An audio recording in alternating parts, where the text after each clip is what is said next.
Can I get permission, please? Samuel. Okay, Thank okay, you. it's fine. I'm recording Somewhere? already. Yes, please.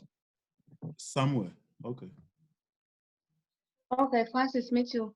I need a permission. Somewhere you have? Yeah, thank you. Who again? What is the ADAM directory used for? You know, it's for audit trail information, right? It's for audit information. Okay, so there won't be no information in there until some auditing is being done? Yes. Okay, thank you.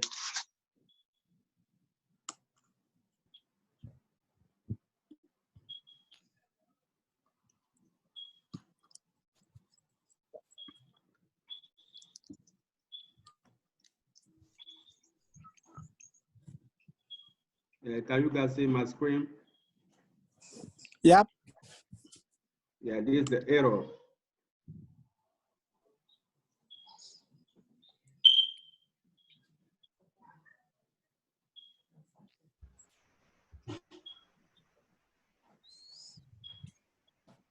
Okay, one of your data file is missing. Yes.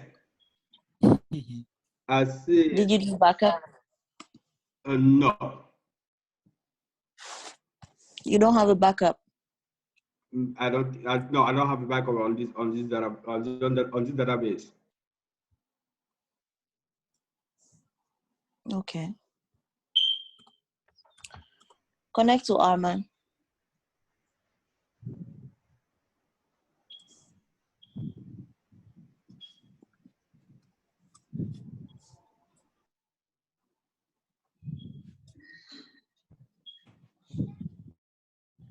Wait. Do you see the problem you're having here? Yes, I forgot to put the slash here. Yes. So to fix it, I need to run with Armor. There are different things that you can do. One of the things is that you can check in the trace file, in the log file. Yes. Another option is you can just check on Arman and see what Arman will tell you to do. Okay.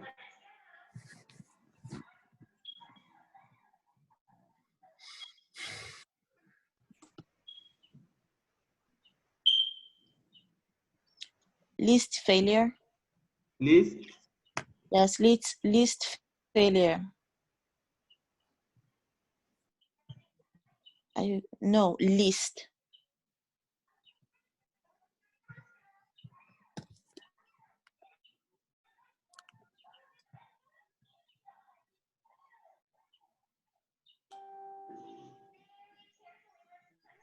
Failure.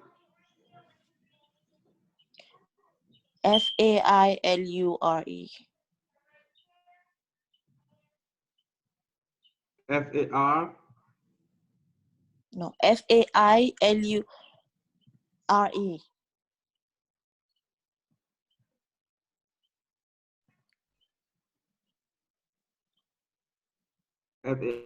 FAILUI?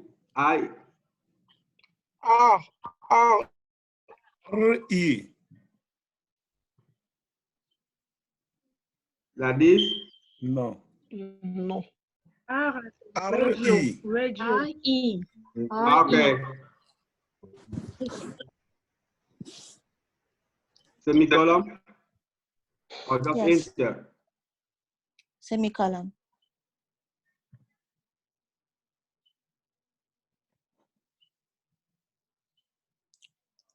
Advise failure.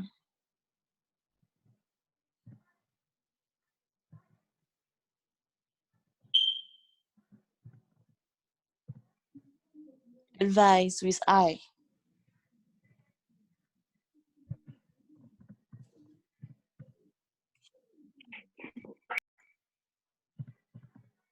Semicolon? Yes.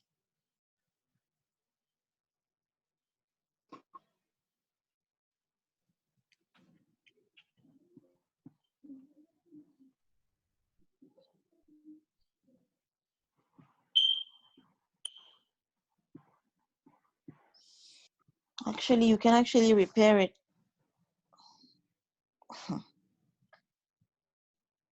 So can I check with my trace file? Repair failure. Just repair failure.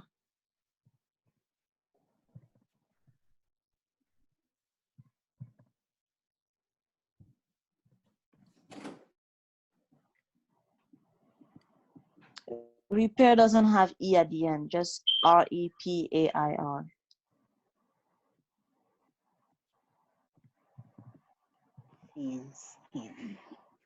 Yes.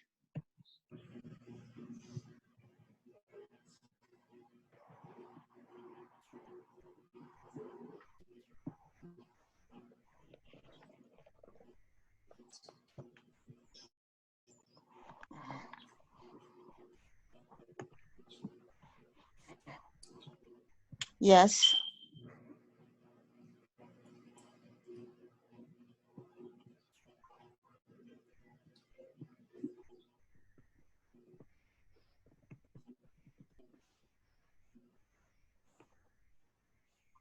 Thank you. Okay, you're good.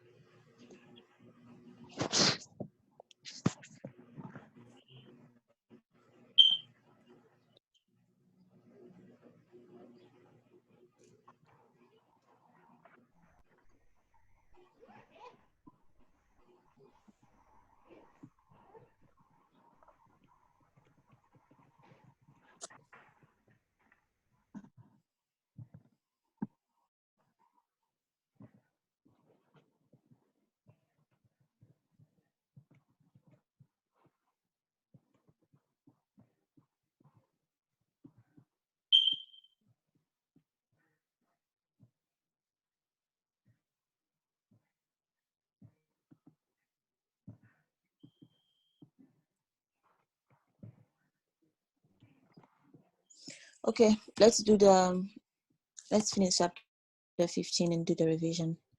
So that the people who have other errors, we can do them.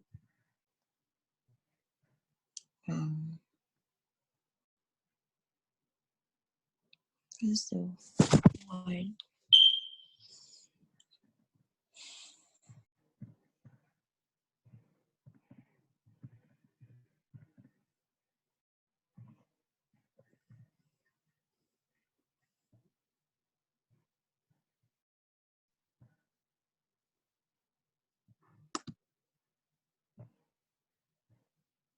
Okay.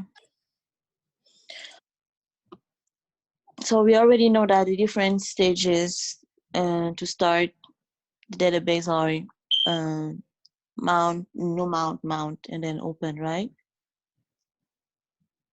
Now, during those different stages, what are the internal checks that occur at each stage?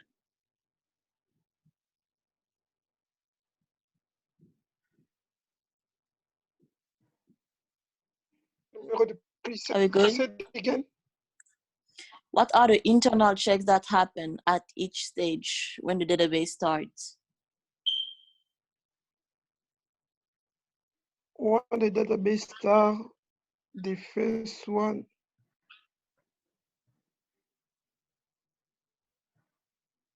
The first one is the instance is started, right? So it started no mount, normal. right? Yes. Now what happens? When, What happened internally? when the instances start, no mount the database go check the initialization parameter. Right. Yes, ma'am.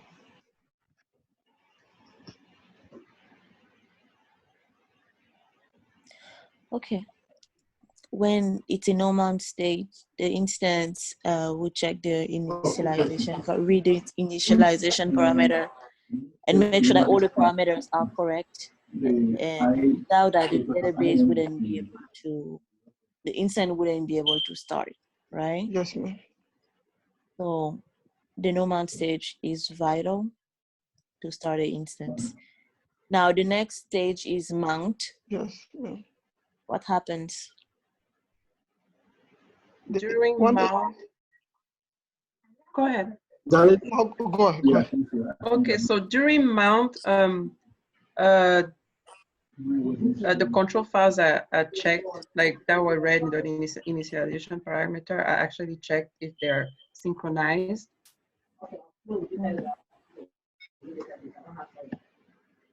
You said which one? The control files? Yeah, the control files have to be synchronized. Yes, and present, yes. Yes. And what happens if there is one control file missing? If one control file is missing the database, or if one is missing, or maybe one corruption, the instance return to the error. That's very good. Exactly.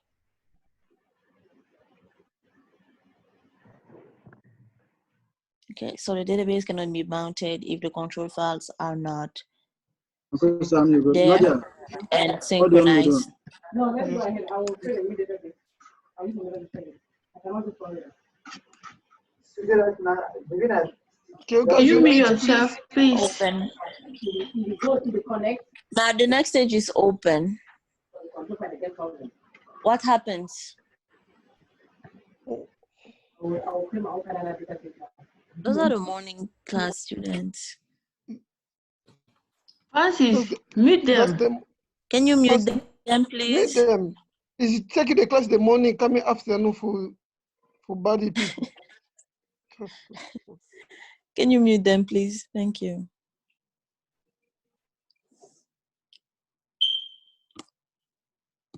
Okay. The next stage is open, right? What happens before the database opens? What are the checks that take place?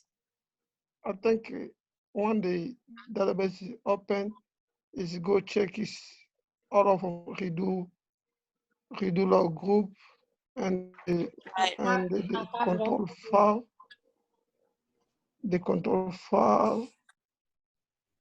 And data files too. and Yes. the data file too. But if you want the one member and the redo log is missing, the database is go open. Is what? If just one is missing, is go open. At least we need to have one in the group. If we got That's one. right. That's right. It checks for all the regular groups, and if even just one group of each member is up, it would still open, but we would need to perform recovery for the other ones. Yes. Yeah. And if there are members, and then yesterday you guys see that we used the trace control file to see all the data files that were known by the control files. All the data files that were known to the control file. So it will also verify that all the data files are known to the control file and are consistent, right? And then database should be able to open. Now, if there are, what are the two critical data files in the database? What are the two critical table spaces? System and undo. Undo. Exactly, system and undo. If any other data file that is different than system and undo is not there, the database will still open and you'll still be able to perform recovery when the database is up. But if it's system or undo, then you would have to wait. You will have to perform recovery before mounting the database, before opening the database. You cannot open your database when system is down or undo is down. Just a little bit confusion. What does it mean system? System mean that's the data of the table space coming by default and the database? Yeah, system is for all the data files that belong to the system. Table space. Okay.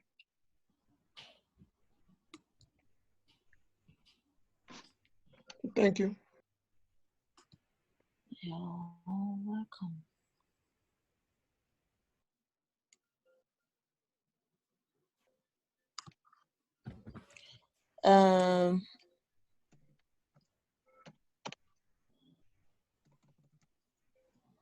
sorry.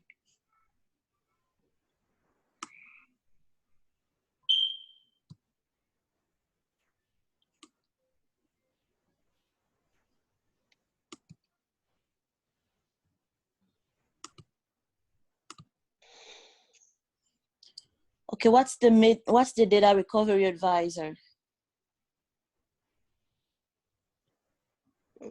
Recover advisor.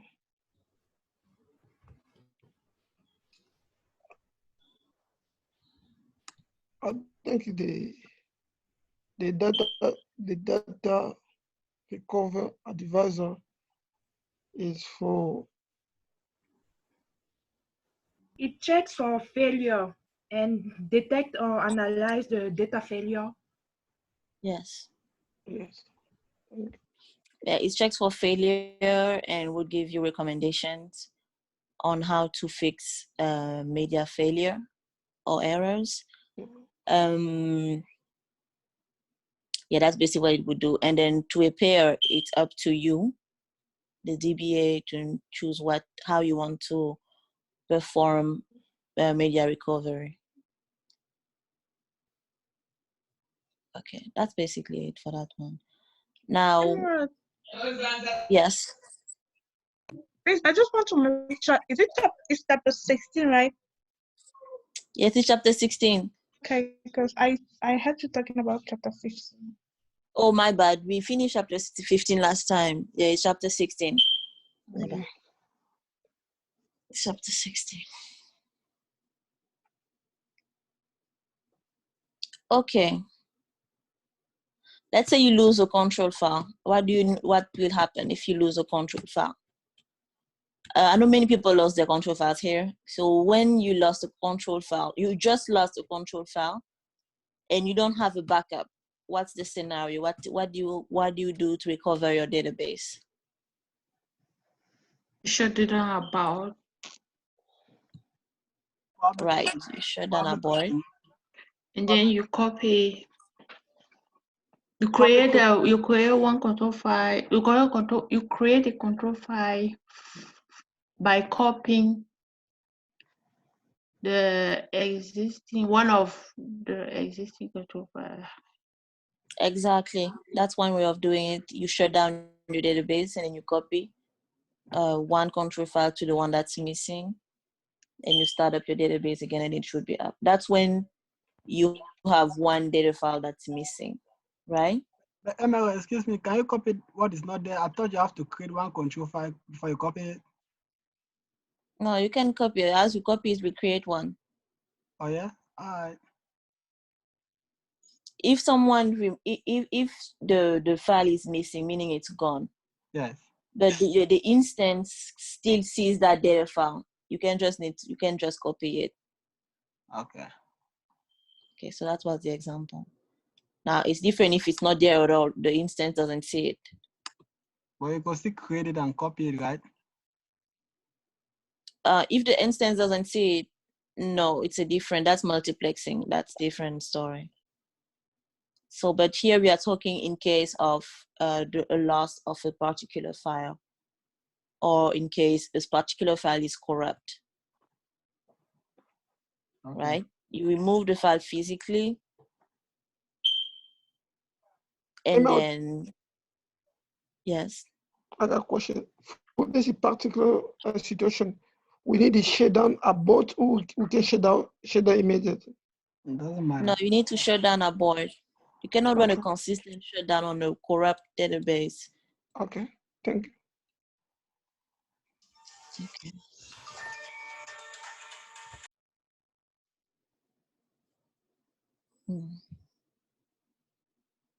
Okay, now let's create another scenario. I mean, that was good. I think that was V, right? Say that. So this is what you do. Now let's say you have all your control files are gone, but you have a backup. No, let's say all your control files are gone, but you have no backup. What do you do? If all the control file gone, you got All the control files are gone, but you have no backup. You alter system and you create it. You just create it out of how? Like you go to SQL, you shut down, and now you won't shut. Of course, if you don't have any control file, your database won't start, right? What do you mean start? Like it won't be What did mount. we just say? Like it If you won't. don't have control file, only the instance would start, but the database it would Yeah, not be mounted. yeah, it won't be mounted, right? Right. So what do you do if you don't have any backup and all your control files are gone? Emerald, can you use Arman? You don't have any backup. What will Marman do if you don't have any backup? I would think just guess. I think you need to shut down the instance if the instance is mount. Yes. You have no choice but shut down, abort anyway. That's definitely something that will take place. Yeah. Even if you don't do it, your database might just crash on its own. Right. So. But you go restore the entire database. And What did you point say? in time recovery. You can restore the entire database. You don't have backup. How do you do a point in time recovery without backups and without archive logs? No, I not say backup. I say restore. It's Pali that is talking. Oh, okay. No, you have no backup and it's on archive log mode. You cannot do a point in time recovery.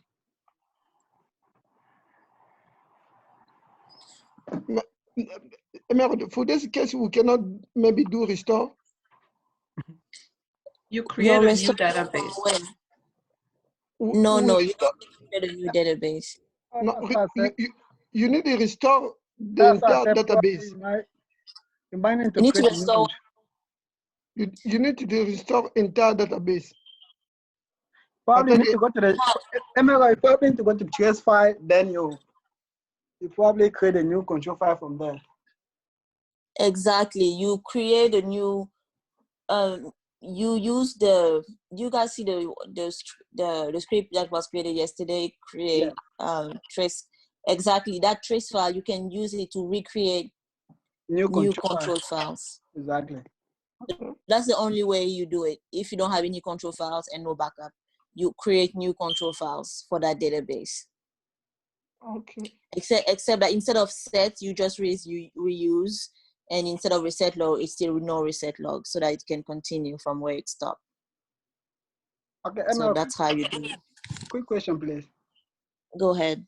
What if you mistakenly your log right, your log file group, right? And you mistakenly drop one of them. Would you do log group? Yeah, log group. You mistakenly drop one member. Only one. We'll come to it. It's one of the scenarios coming up. Don't worry. Okay, loss of a control file. Okay, that was the second. Now the last one is if you have backup. If you lose all your control, if all your control files disappear, but you have backup, what do you do? Just use Arman. Yes, Arman isn't the only solution though. Sometimes Arman might not see it. Say you have okay, let's use Arman. That's an option. And what if Arman doesn't have a solution for that? You have to check on You can do it yourself manually. You can do it yourself manually. If you have a backup, if they had a code backup, you can just do a point in time recovery to that point of when you did the backup, right? Yes. So that's the third option. And then, so those are things that we should be able to just say, okay.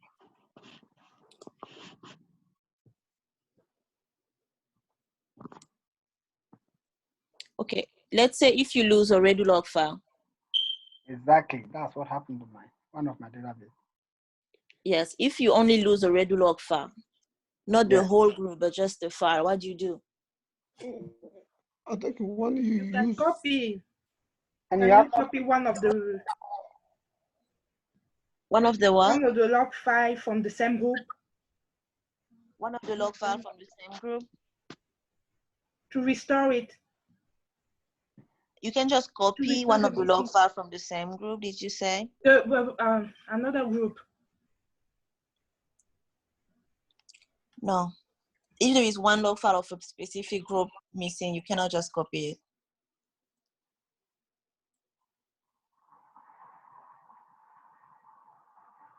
Yeah, because actually that's what This happened. is Like for I control said, file. But Emerald, I think if that's the case, that's not go affect you. It's not go affect your instance. That's you when you go open your database. You Yes, can it will not. Yes, exactly. It's not critical. It's not a It's not critical error. critical. It It's not will not. It will not crash your instance, but you still need to recover that. So there I are two think things you can do. go Yeah. on, go on, Mel. Usually there are two. Okay. Usually there are three solutions.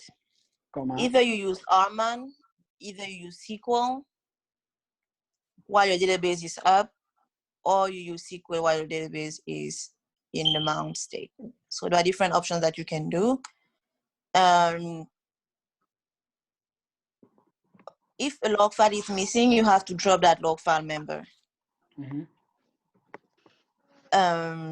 You have to drop it logically, so that, let's say if it's missing physically, you have to drop it logically as well. And then you just add a new one. You just add that same log member, you just recreate it, and you should be fine.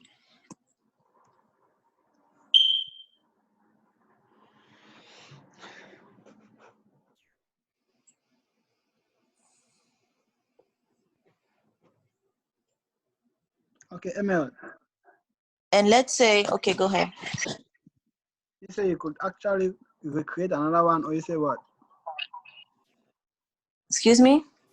You said if one log group member is missing, you could. You drop it, you drop the log file, and then you add it again. Okay, all right. Emerald, I got a question. Yes. What kind of different the command like alter database, and drop, redo log group? You give the number, and the alter database clear log file group. What kind of difference? What did you say? What is it the difference between the clear and the drop? The command the redo log. Why you try to? The difference between the command clear and drop? Yes, ma'am. Okay, when you drop the log file member, you remove it. It doesn't exist anymore, right? Yes. When you drop a log file member, or you can drop a group, right? Meaning it's Yes. gone.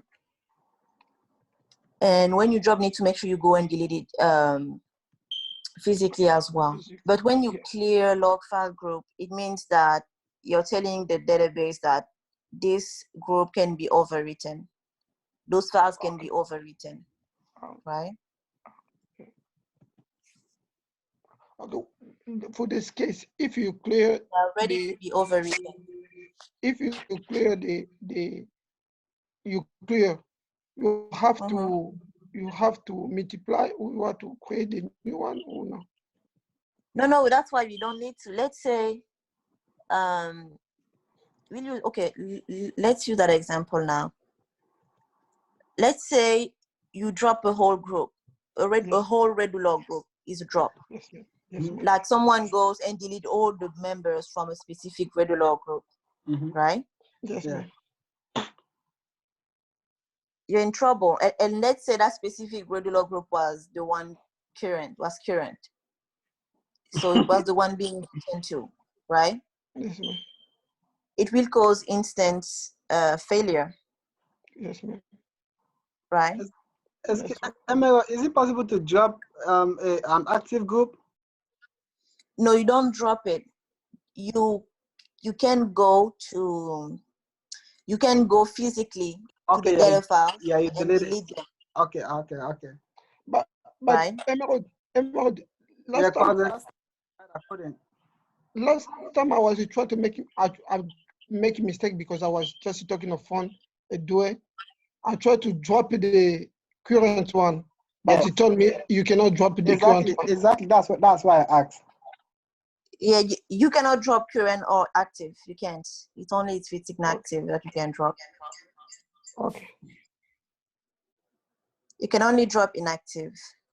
Okay. Thank you.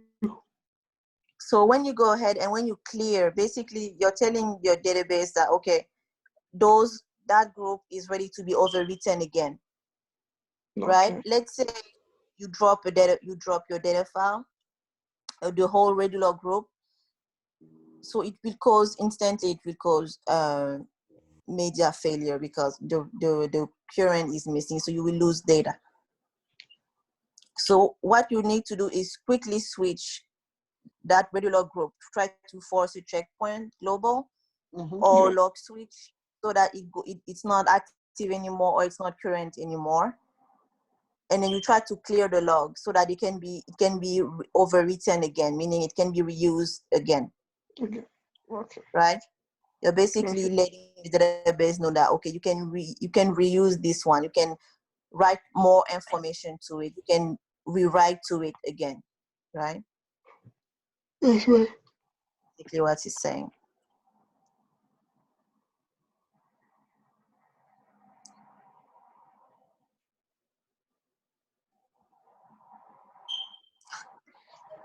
Okay, so we say that if you drop the regular group, right, and let's say it's current or it's and let's say it was current or it was active, what you need to do is that, okay, what do you think you will need to do actually?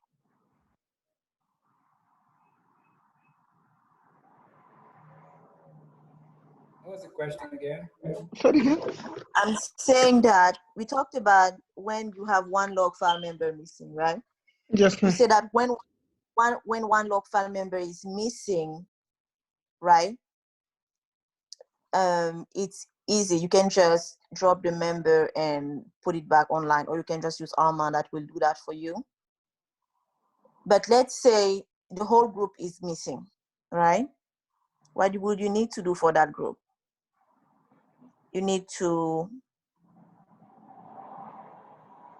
restore and recover, right? Yes, ma'am. But the problem is that the recovery will be incomplete. It will definitely be an incomplete recovery, because if you drop the current, so information were being written to, and you know that every second information are being written to, right? Yes, ma'am. And you will have to lose some data, some information, but at least you will still be able to perform a recovery. Right. We'll do that practice next time on Wednesday before we go to chapter 17. Okay.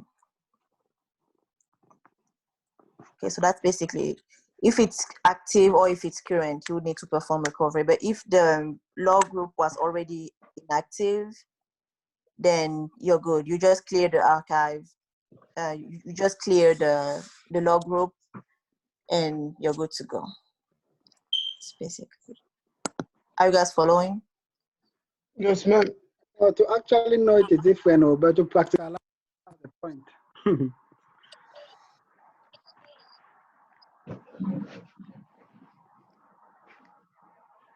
Okay. Anyway, we'll do that. We'll practice it next time. But it's good to understand first before practicing. Yeah, So that's why I wanted to talk about. I wanted to talk about it.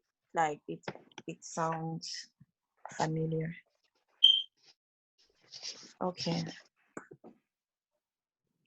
Okay, let's say your database is in no archive log mode and you lose your, okay, let's create some scenarios since I think we'll have enough time. Let's say your P file is missing and your SP file is missing. What do you do? All of them are missing. Let's say your P file is missing. What do you do?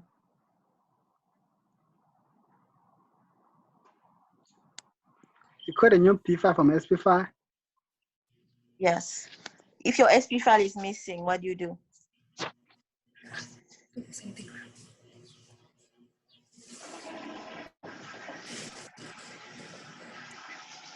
shut out the database.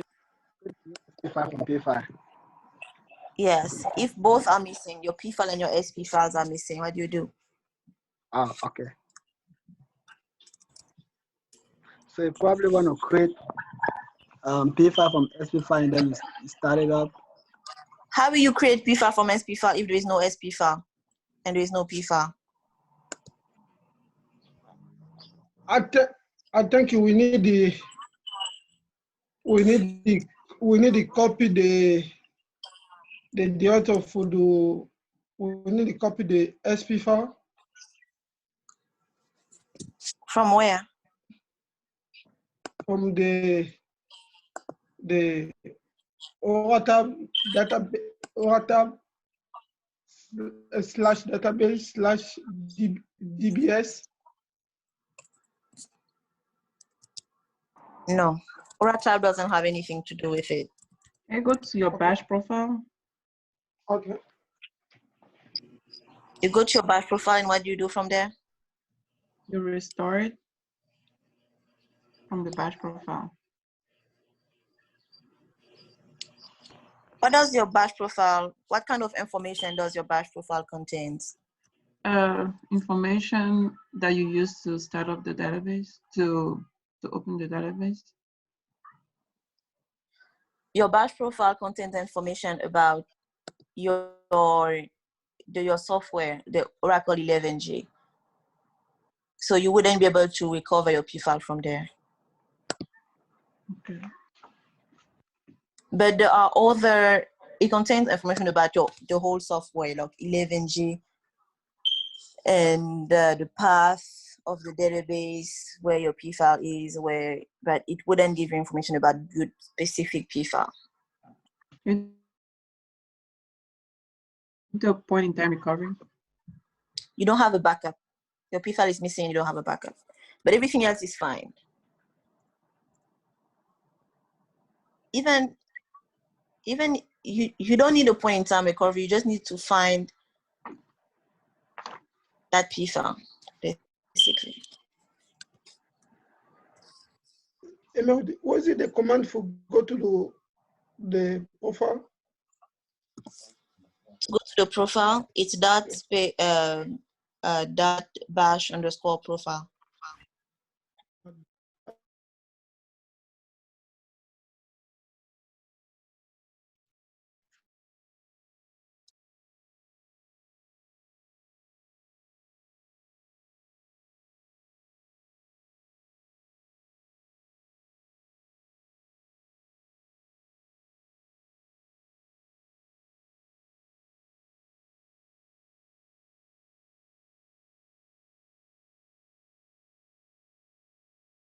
Parameter, and you create the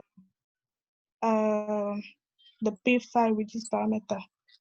Then create SP file from P file. How will you do that if you don't have any P file or SP file? It means your database is shut down. This database is shut down. Okay. Yes. You don't have any P file. I think in that case you can create a new P file from the alert log files. Exactly. You can create a new P file from your alert. That's exactly. When you lose your P file, you go to your alert and to your log file and you check as you read it, you will eventually find the structure of your P file. You can copy it from there and then use it. I don't know if I can show you guys.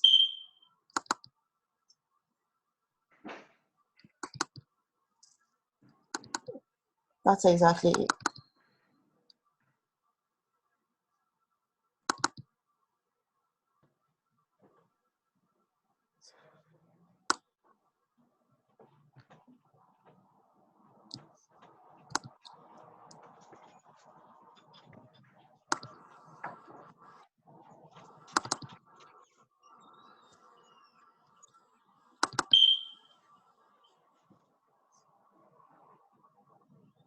Okay, let me share the screen.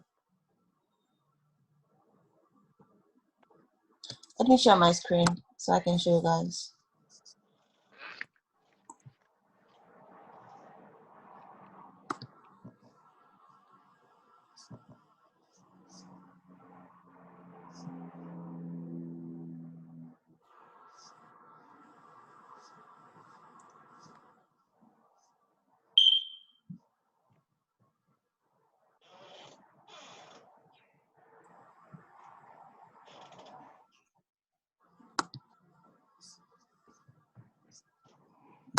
Okay, let's start as usual. Let me share the screen.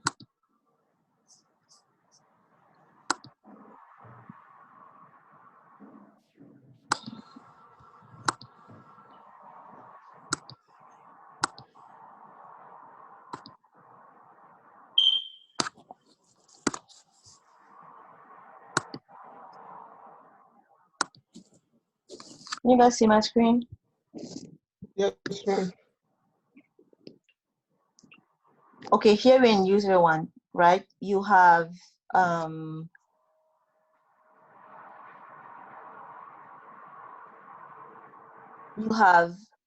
database, your P file and your SP file are missing. So what you do is that you go to your ADR.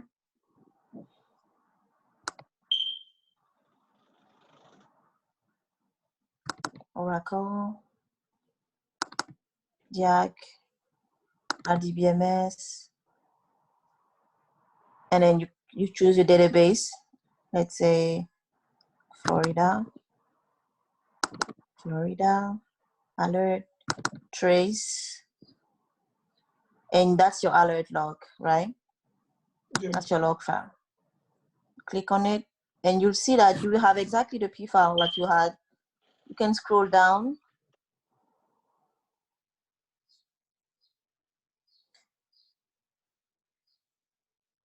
Here, you can see that here you already have the information for your P file. You can use this information to create your P file. Now let's scroll down. You even have your control, your trace control file. I want to show you guys. You have the parameters that you, of course, you wouldn't just copy and paste it, right? You need to know how your P file should look like. And from there, you can just use this information that you have here. Here, you know that it only has 2 control files. It has the ADAM directory, the DB name, the cursors, the PGA, target. So from here, you can use this information to create. Let me go down. And how's your database changes? How that changes make your database? It will change as well. Let me scroll down. Jesus. Scroll down.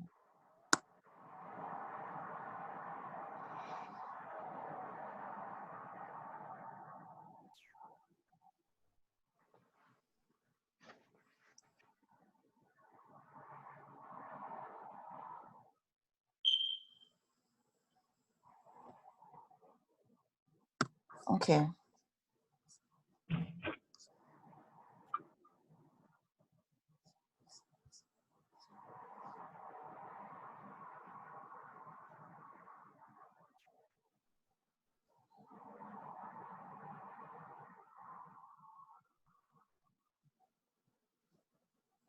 Okay.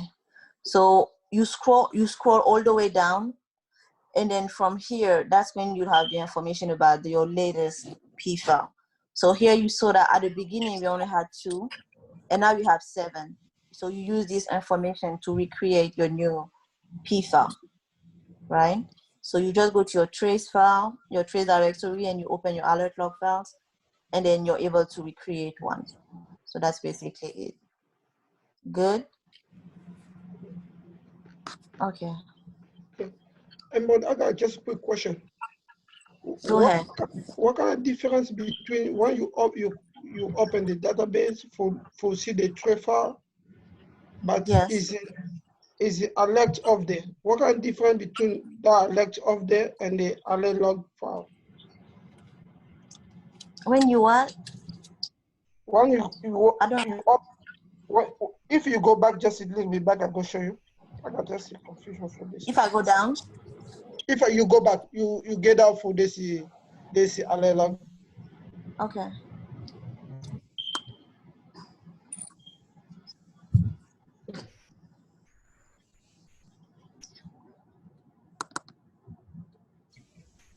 You mean here?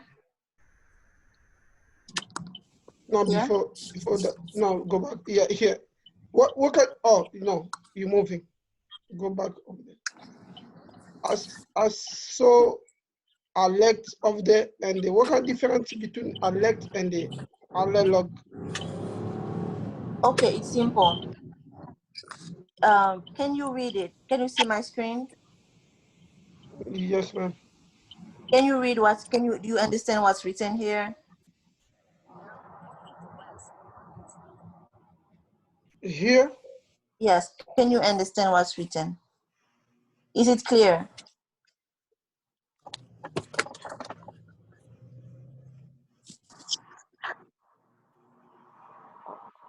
I don't get why you ask me.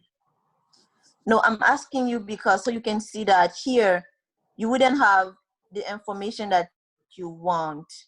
Yes, ma'am. You can see that when you see it says system with non-default parameter. You see MSG to all that KSP DMP 149.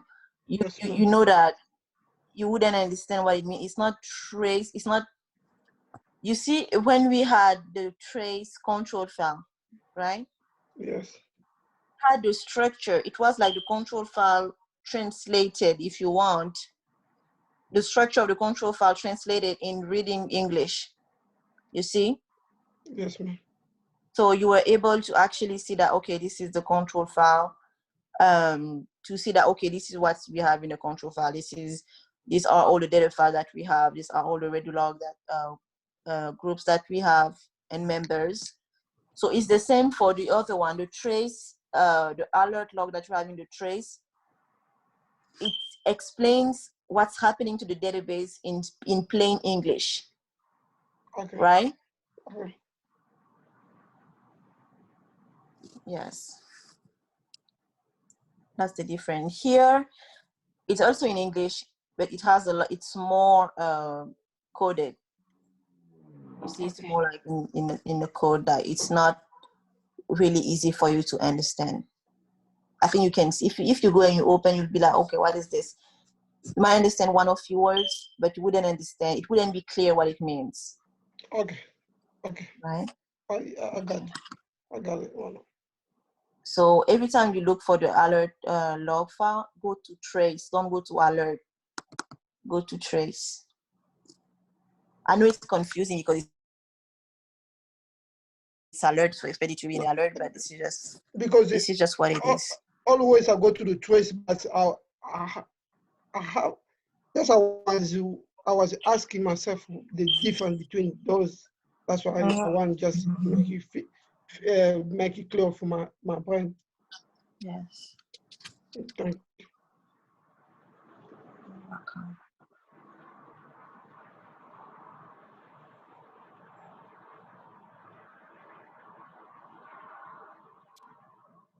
Okay.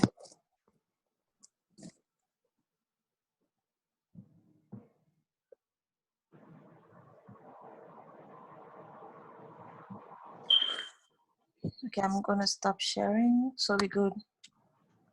So in case both are missing now, you know what to do. But it's better to just have a backup of the P file so it's easier. So that was for if you lose P file and SP file. Now, what if you lose control file and your database is not in archive log mode?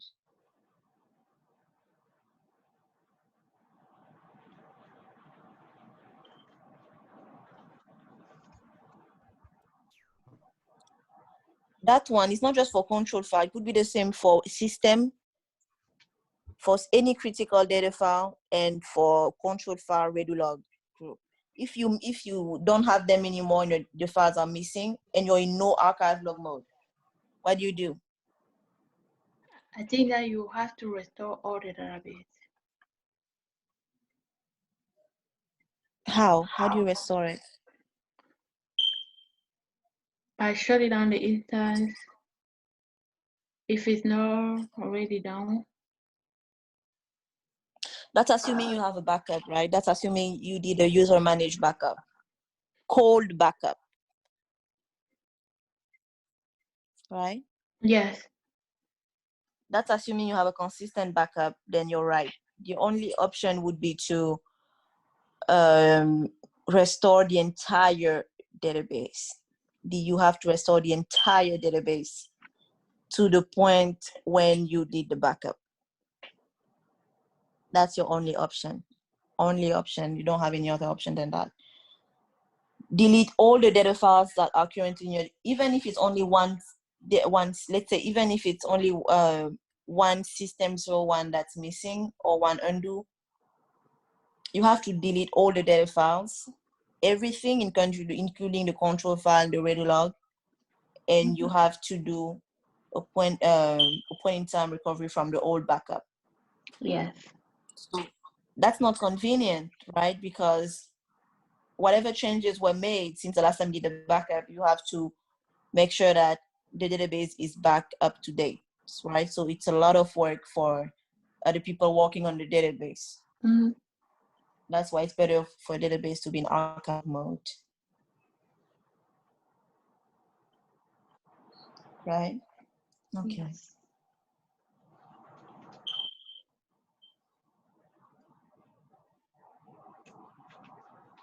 And let's say if it's a non-critical data file and your database is in no archive log mode, what do you do?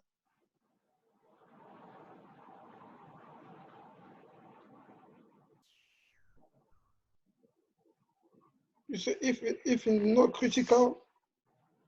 If it's a non-critical data file, Yes. and your database is in no archive log mode, what do you do?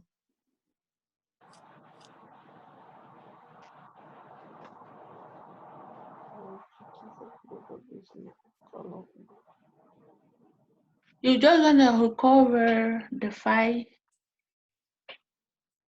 That one, it depends.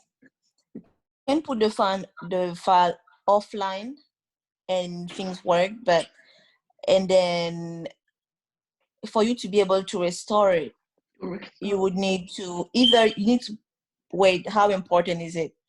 If it's very important, even if it's not critical, if it's very important and you have a lot of information in that specific file, then you have to do the same thing. You have to do a point in time recovery from the backup. But if it's not that important, you can just offline drop it, and then create a new, exactly the same data file, and then add whatever changes you make to it. You can just do it like that. If you don't want to do a point in time for everything else, you can just use that option as well. You good? Okay. Now let's say, and what if it's in archive log mode instead of no archive log mode? That's good news or bad news? That's good news. Exactly. Why?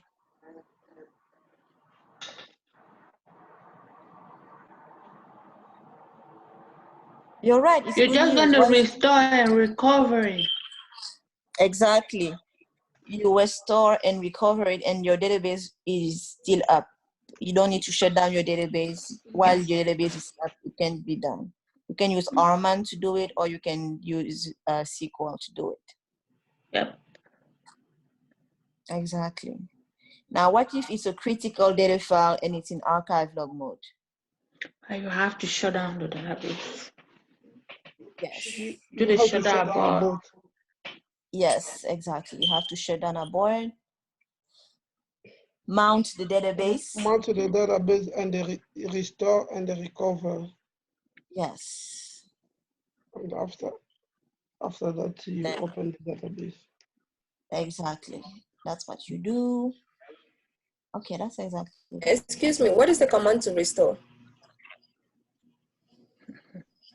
After database restore data file. You got to specify the data file. Yeah, you have to specify either you specify the data file number or you specify the path for the data file. You say alter database. What's the command again, please? Yes, alter database, restore data file.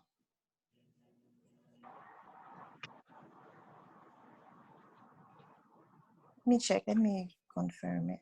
But you can also do that if you do that in Alma, you don't have to do alter. You just do the. No, you don't need to use Arman, but you can, you can use Arman. With Arman, it's easier. Mm-hmm. But sometimes Alma doesn't do it. But sometimes Arman doesn't do it. Yeah. Like the other day, and that's what Arman didn't give the option to do it. Yes. So sometimes Arman wouldn't find the solution. So sometimes you might have to do it yourself. Right. Thank you.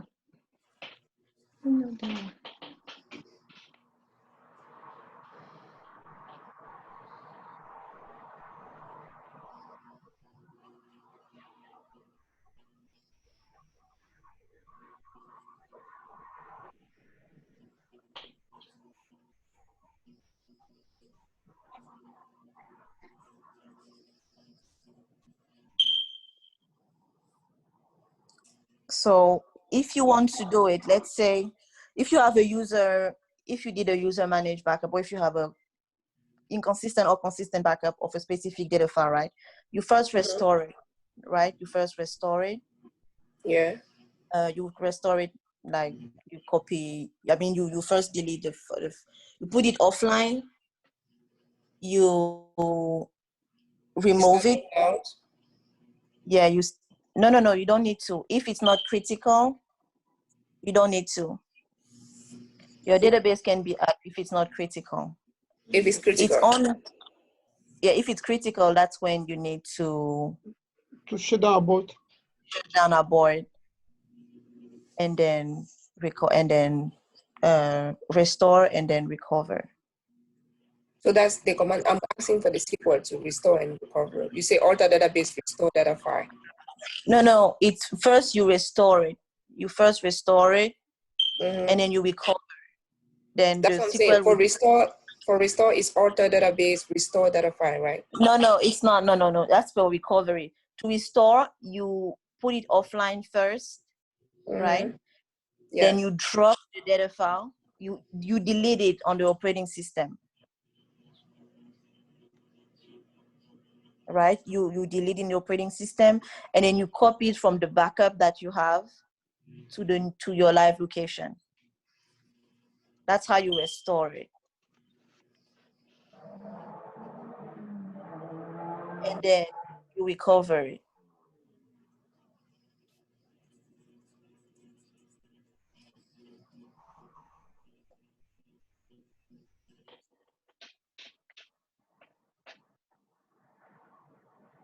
The sequel to recover is alter database, recover. Can you please data give me file, an example data and show file us, please? Emerald. Is it possible to do an example and show us Emerald, please? Okay, sure. Let's do it. Let me share my screen.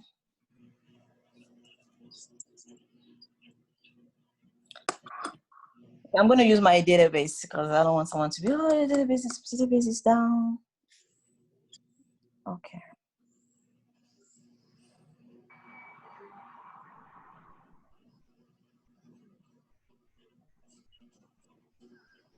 Let me connect first to Booty.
Let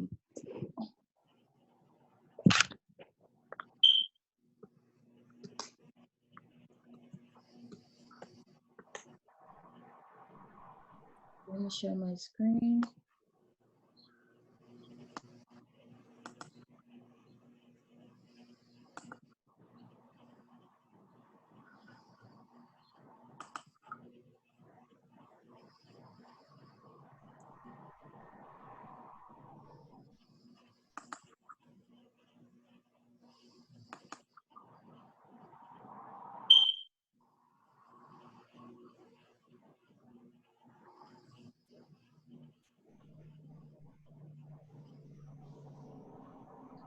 Okay, let me.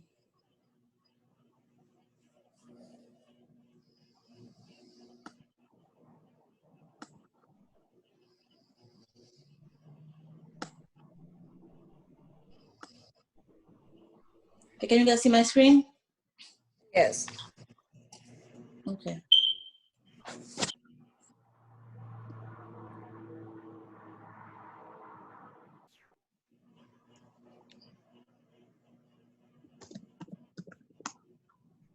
I'm going to connect to Florida. Okay. The first thing I need a backup for Florida. So let me run that backup quickly. A consistent backup. So I need to shut down the database.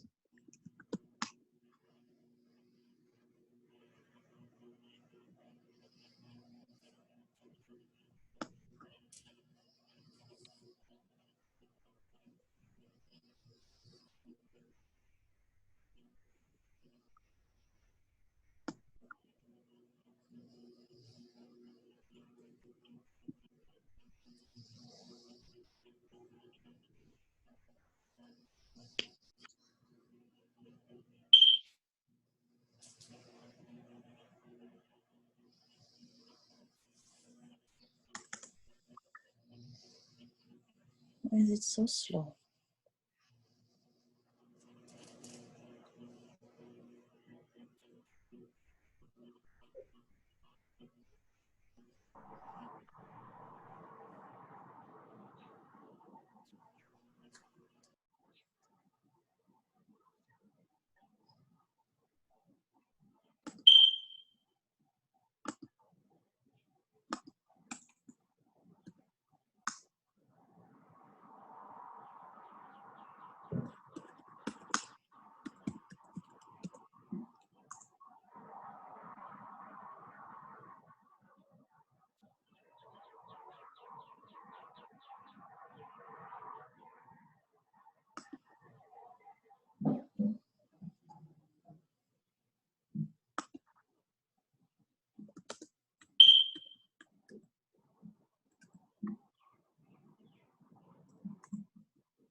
Okay, so from here, I'm just going to create a directory.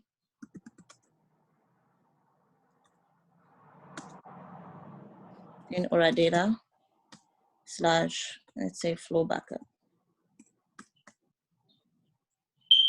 Okay, now I'm going to CP everything from Florida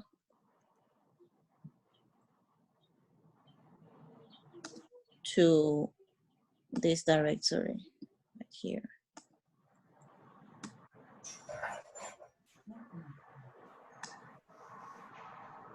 Okay. Once it will be, okay, let's just wait until it's copied. Once it will be copied, I'll start up the database again. Question. Yeah. What does Go it mean? ahead. What does it mean you put it full backup? What does it mean? This command A you put it. consistent backup. What you say? No, flow backup is just the name of the new directory so that I know where the data files would be. Oh, okay, okay.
Okay, so the copy is done. Now I'm going to start up the database again.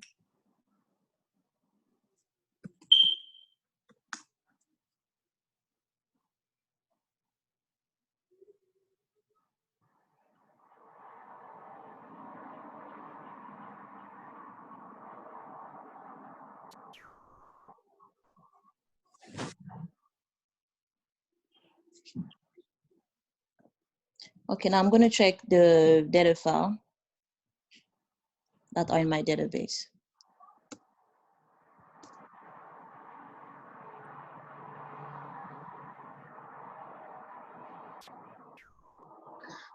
Wow, there are many of them. Okay.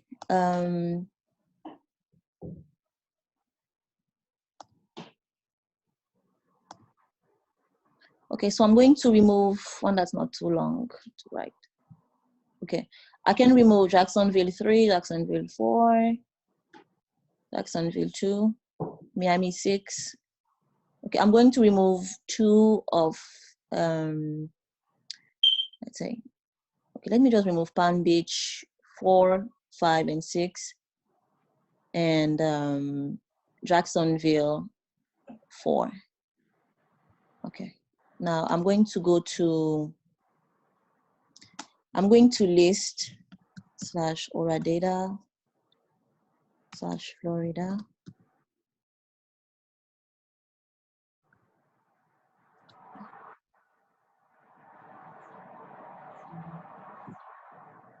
I'm going to remove them.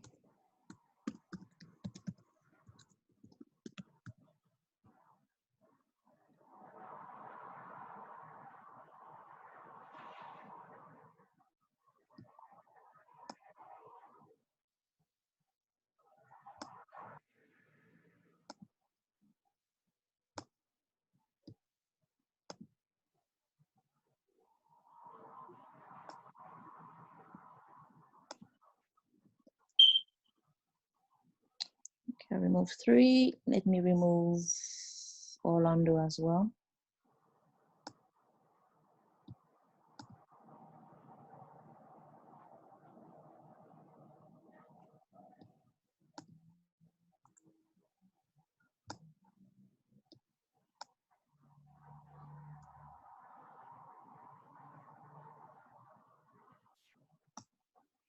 Okay, let me list it again.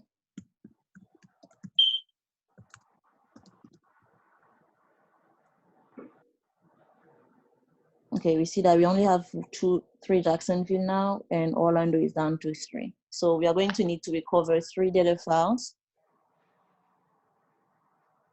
Okay. From here,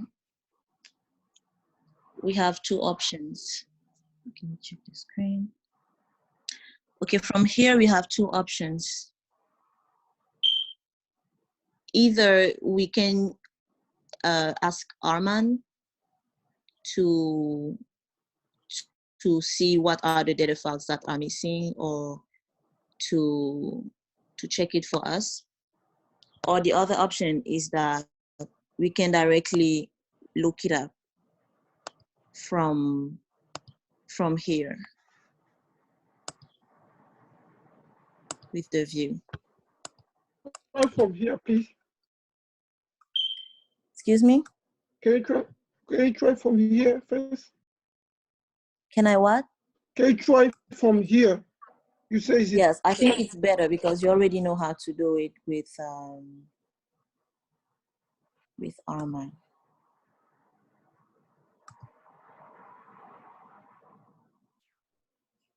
Okay. Let me describe the view IR_failure.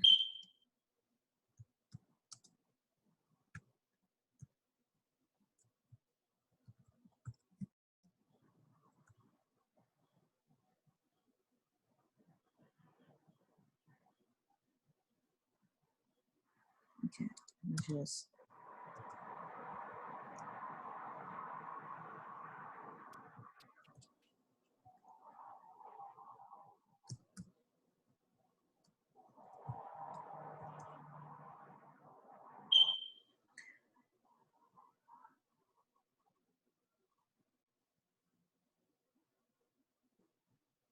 Okay, you have an error about temper, but temper wasn't even expected.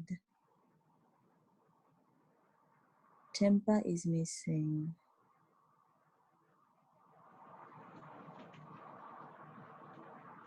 Okay, so we actually have many data files that need media recovery.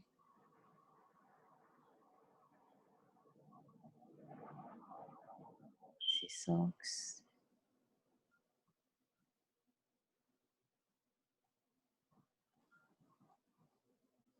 System 01 needs media recovery. Okay. Okay, based on the information I have here, I have to do a shutdown abort. But let me try to connect to Armand first before doing that to see what Armand would say.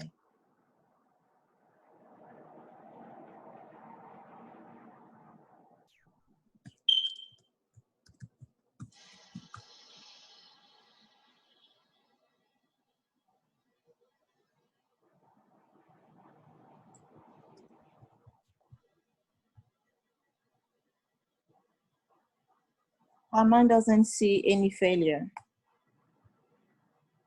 Well, that's odd. You have to give him like some few minutes before he's going to detect it.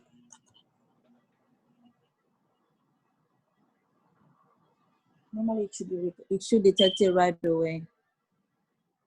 Because this database doesn't have system failures. Otherwise I wouldn't have been able to shut down and restart without a problem.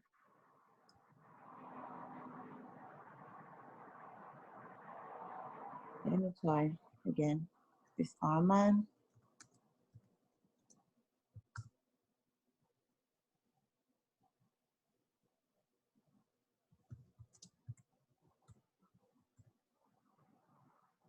No failure found. Oh, wow. The problem is that if it doesn't see the failure, it wouldn't work. But anyway, let me just go ahead and restore the data files that I know are missing. So I just removed all the fixed data files. And what I want to do is alter the table spaces that I changed, that all the data files offline, right? I want to put all the data files offline. So the SQL statement for that, either I can put the data files offline one by one, or I can put the whole table space offline. So alter table space, I think Orlando, offline, immediate. And the other table space was, the other table space. I think it was Palm _ Jacksonville. Yeah, I think it was Jacksonville. Let me check if it was Jacksonville.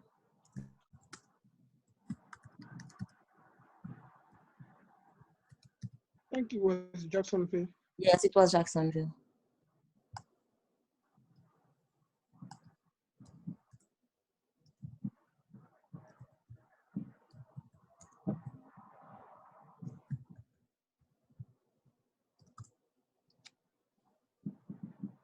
Okay, now these two table spaces are offline. What I need to do is perform recovery from the backup. Perform recovery from the backup. I think by the time it recognizes what's wrong with the database, it might take a while and we don't have that much time. So after this step, what you need to do is you copy from the backup location. So what I'm going to do is that I'm going to copy from the backup location that I just created. It was backflow. Okay, let me check. I'm not sure which one it was. List / our data. Okay, it's flow backup, right? So I'm going to copy.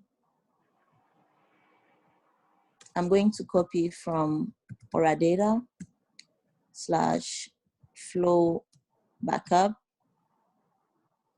/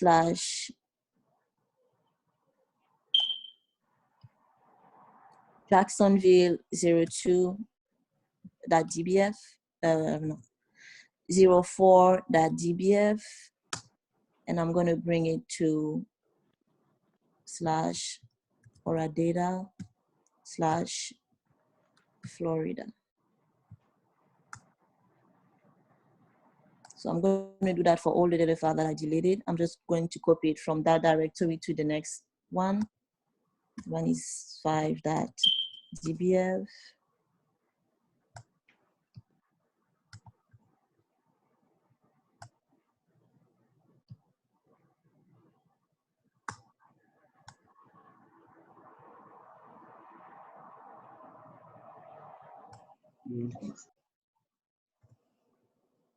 Then I'm going to do the same for the Orlando, 3 Orlando that I'm missing.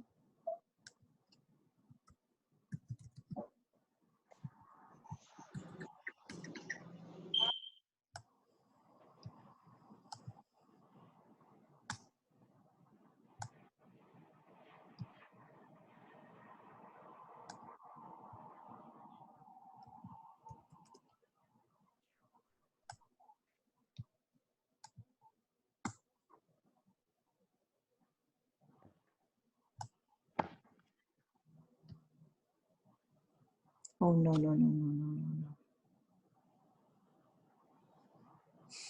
It's not Orlando 01. I have to go and remove this.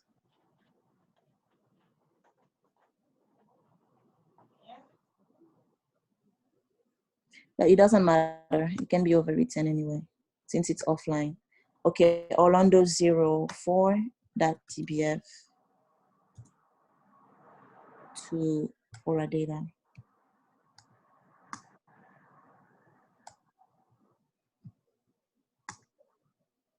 Orlando 05.dbf.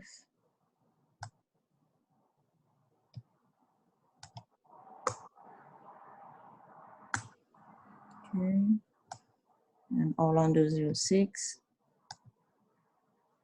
That's how you restore. And then to recover. Okay. So we are good. The files are back. And from here, you just recover. You issue the SQL statement, recover data file. You have two options. Either you put the data file number or you put the whole path, the full path. For example, here we have. Question. Yes, go ahead. For us, the directory, like for the restore, is it Yes. FRA? What do you mean FRA? Because I saw you put the directory like the flow backup. But or that one you copy. Yes. When you copy one now you do the restore.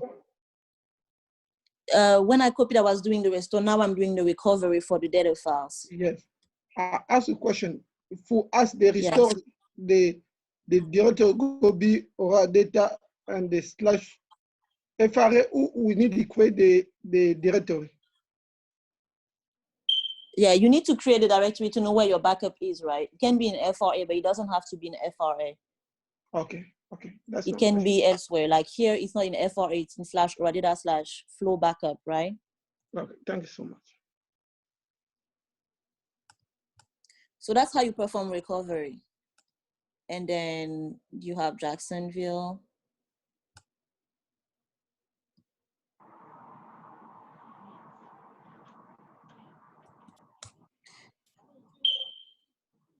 The other SQL statement for a restore data file, that's in Arman. But when you do it on SQL, it's recover. You restore it manually and then you recover.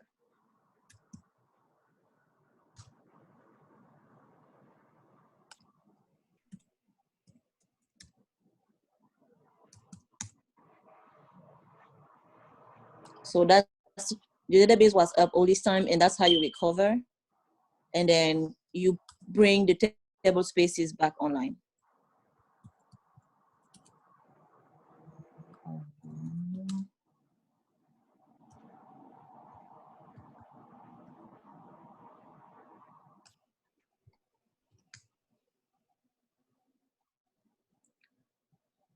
Data files need media recovery.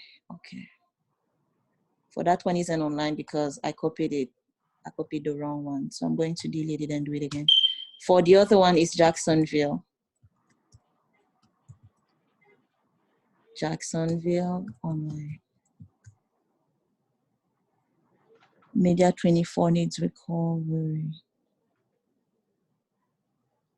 Okay, so I need to recover everything. Okay, let me just go There were some critical files among those files. On which one? I think from the file that you deleted, I think there was some critical files because when you call Arman to show the failure, I think it was showing some users, undo something. Yeah, I didn't call Arma. I did that on SQL. But normally there was no, okay, let me list failure.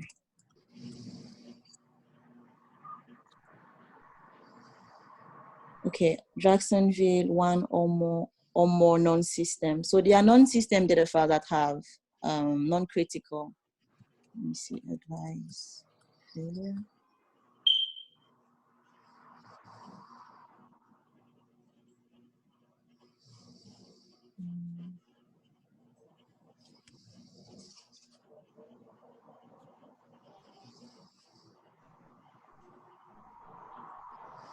I don't want to do the automated thing.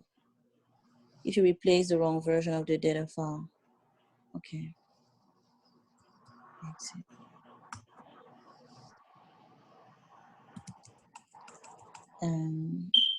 Let me even exit that one. Let me go to Oradata/Florida directly. Let me list it.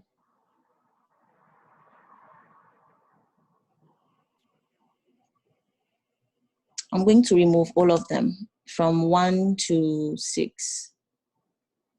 For Orlando, all of them.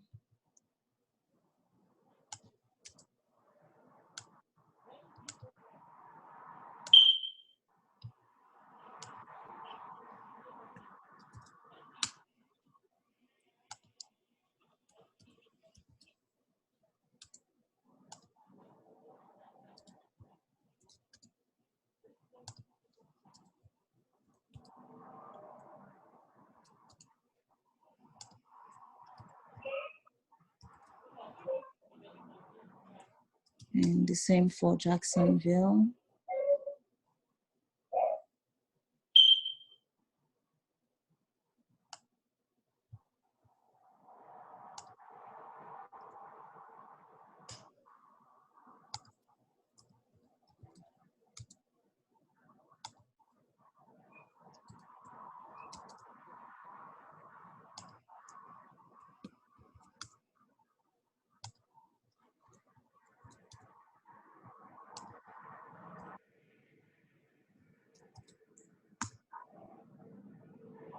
Okay, now they're all gone. The table spaces are already offline from Arman. So what I'm going to do is, I'm going to do the same. I'm going to copy, but since we don't really have time, let me do that on PUDI, on WinSCP directly.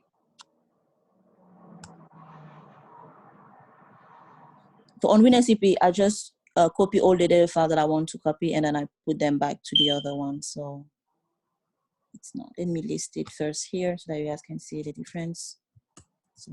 /Oradata/Florida.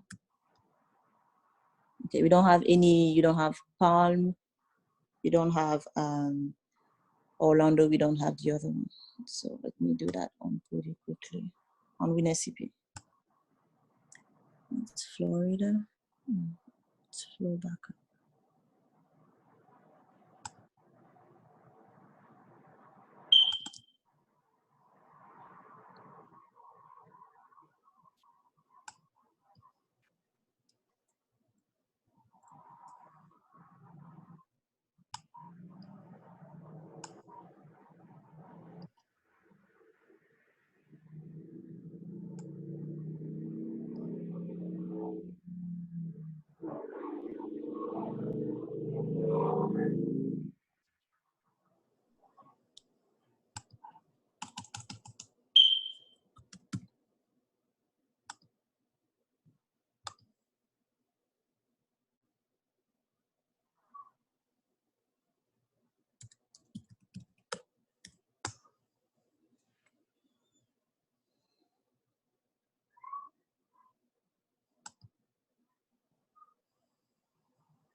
And I'm gonna do the same for Orlando.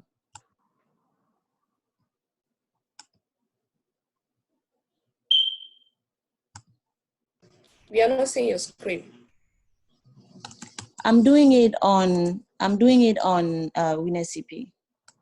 But I'm gonna list it so you guys can see the difference between the before and after. Okay, so it's done. So I'm going to list it again. And Florida. Let's make sure it's done. Okay.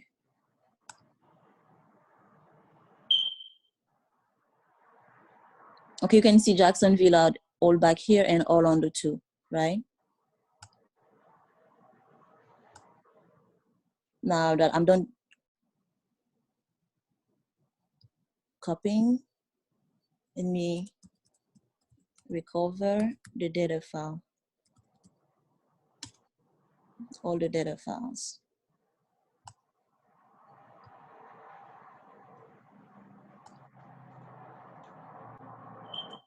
I need to put the full path of the data file. All right, data slash Florida slash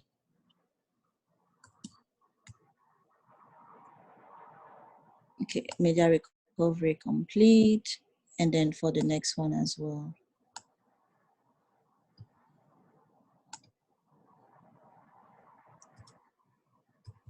Emerald, for do Yes. that, you have to do backup for one by one file by one file. Yes, if you want to recover the data file. Yeah, if you want to recover specific data file, you need to recover them one by one. One by one, okay. Or you can just put the number as well, like that one.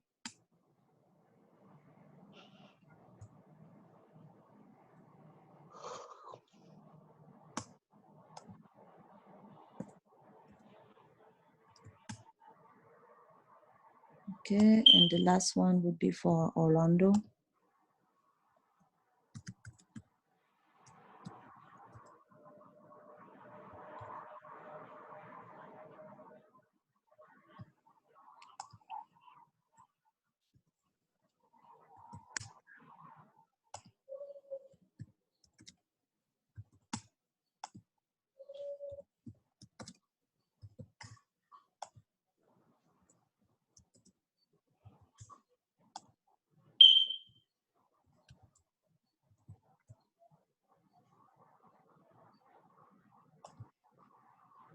Okay. Now that we are done with the recovery, we are going to alter the table spaces online again.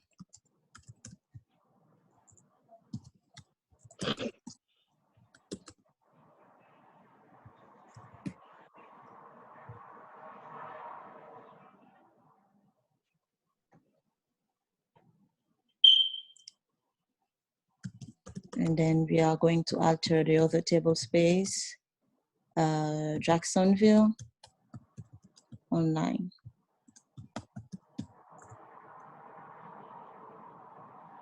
Okay, so now you see that we recovered it and then we altered it back online. So now it's fine. If we go to Arman target, Arman wouldn't detect any error from now. The error is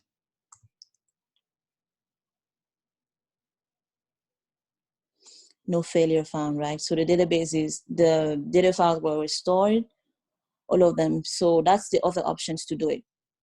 But that's, you should only do it if you cannot do it with Arman. If you can do it with Arman, Arman will do it directly for you. If you get the automated recovery option. But if you cannot do it, excuse me? Finish first. Finish what? What you were saying, I'm sorry to cut you. Okay. No, I lost track. But I'm saying that if you don't have the option in Arman, that's when you can do it manually. If Arman doesn't give you that option to do it automatically, that's when you do it manually. But if you have the option to do Arman can do it that for you, then you're good. Yes, can you, I know we have few time left. Can you do for critical? Okay, I think it's better if we do it for critical next time because I don't think we'll have much time and we need to finish the revision. But we'll do for critical. We'll do for critical. Let's see if we can quickly finish. And I don't know when Prof will come in. If she doesn't come in by the time we are done, then we can do critical. Okay.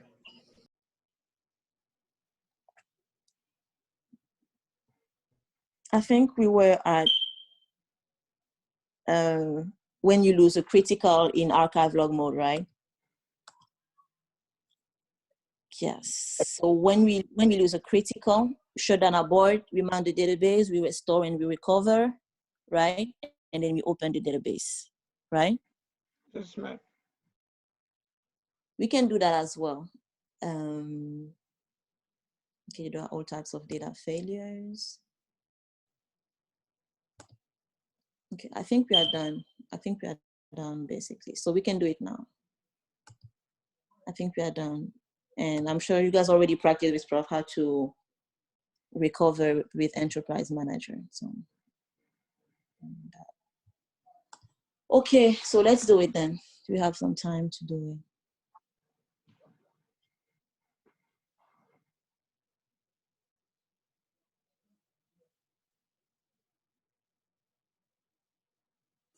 Okay. What are we going to remove? System? System Yes. and undo. Undo? Okay. M01. Undo one? Emerald, I have a question. Go ahead. For the critical, can we remove both? For what? For critical file, can we remove both? Oh, I mean, Arman. Oh, my bad. You want us to remove both? I'm just asking. Yeah, we can remove both. The thing is that systems one is very heavy. So I'd rather do undo because undo isn't that as heavy as systems one. Okay. But we can remove both. Let's do it for practice. Even if we don't finish, we can finish it next time. So let's first list it.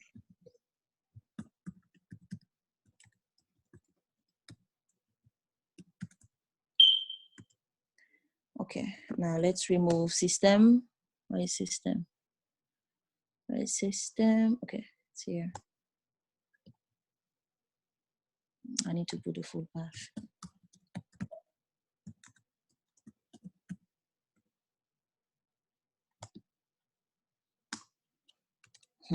Database is in trouble now.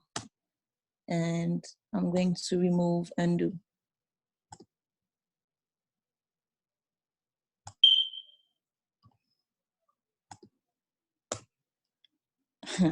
Okay. Database is in trouble. Now let's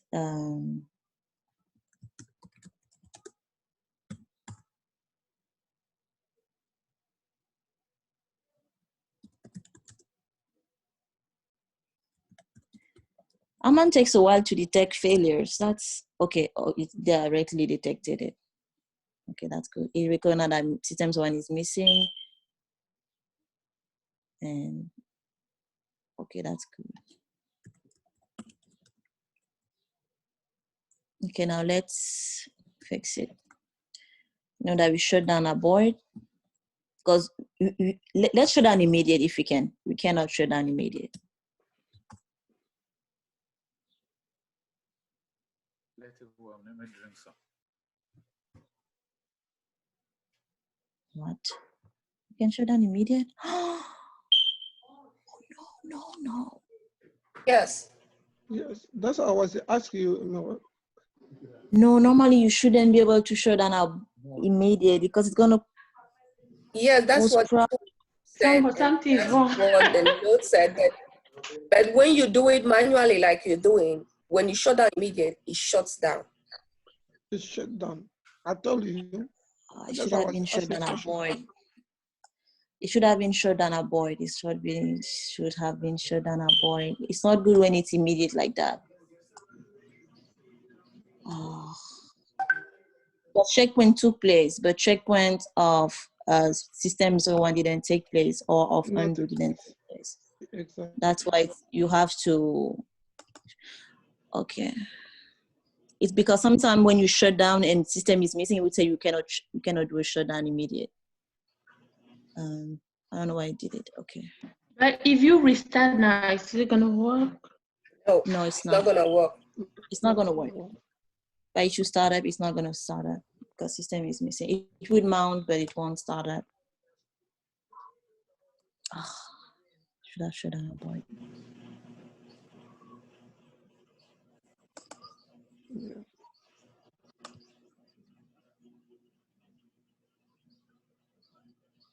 I should have shut down my boy, but okay. System 01 is missing. Shut down my boy regardless. Okay. Okay. Now what I'm going to do is I'm going to CP from the Aura data / flow. I think it's flow backup, right? / system 01.dbf, and I'm gonna paste it in / Aura data / Florida.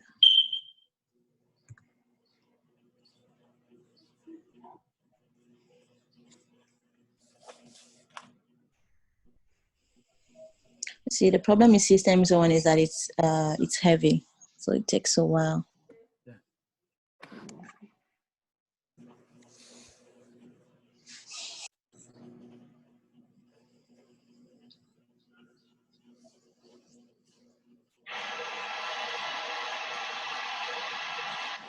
Emerald, what will happen if you deleted the file, the data file without doing the backup, without doing the backup of the database? If you delete system without doing the backup, yes, you're doomed. There's nothing you can do. If you don't have a backup of system, you're doomed. There's nothing you can do. You crash. You'll crash your database. You can only recreate it. You cannot. What do about the anything. non-critical files? If you don't have a backup and you did, You can put it offline, and you can drop the table space or drop the data files. Okay. And it will still be running. But if it's system, there's nothing you can do.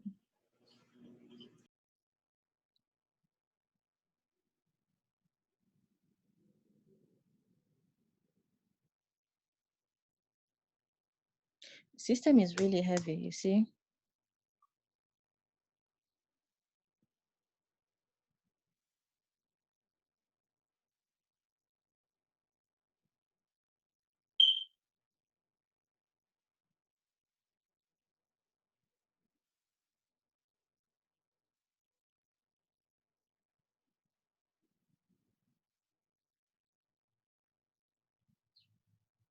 I have a question, Emerald. Sometimes they said your archive log is full, right? Mm-hmm. So in that case, you can increase the archive disk size, right? The recovering size. Yes, yes, you can increase it if you have enough space. Or you can drop the archive log. How do you drop the archive log? Because I saw it somewhere. What do you mean drop the archive log? You mean remove the obsolete ones? That I don't know, but I saw it somewhere. That you have to drop, the solution to fix it is to drop the archive log. That I didn't understand. I don't know what you mean by drop the archive. Like drop the whole FRA? Yes, probably. Or drop it, or delete the obsolete archive logs. No, they just said archive log. They didn't precise if it were obsolete or. They just said you should drop the archive log that is full. I'm confused. I mean, maybe I would need to read it to understand it better, because drop the archive log. Maybe they mean maybe resize or delete the obsolete ones. But drop archive logs, I've never heard it. I mean, maybe ask Prof.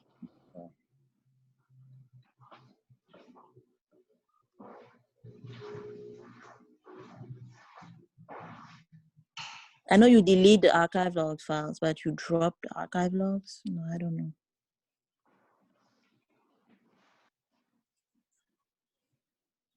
Okay, so that one is good. So from here we do startup mount. The problem is that since it was shared and immediate, I'm not sure it's going to work because the checkpoint took place after the failure, and the other ones would be advanced compared to the other one, and it should require that the other one go back. The other one, I don't think it's going to do it, but let me still do it. Let's recover.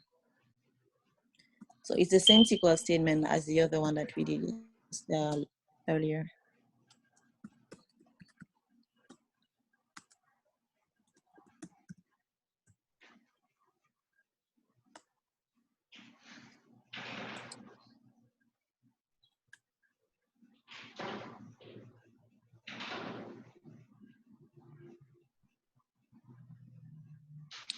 Okay, and the next one is undo.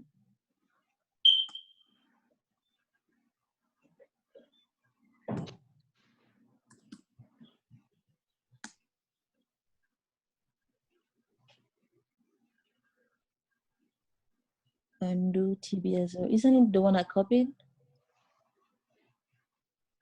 Oh, let me see.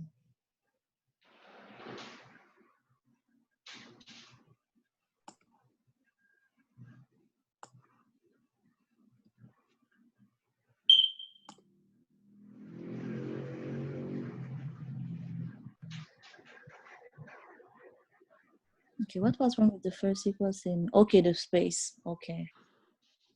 Now, alter database open.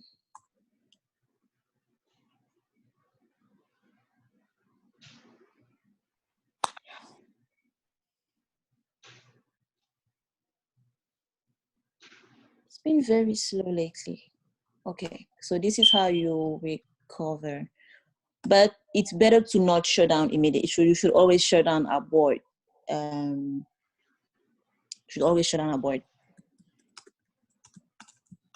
so that checkpoint doesn't take place for the other data files, so that they are not advanced compared to the data files that were like system and undo. Okay.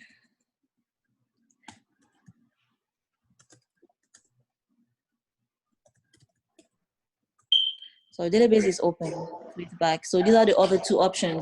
If you don't have a normal automated repair option, you can recover it like that as well, right? Yes, ma'am. Thank you so much, ma'am. You're welcome.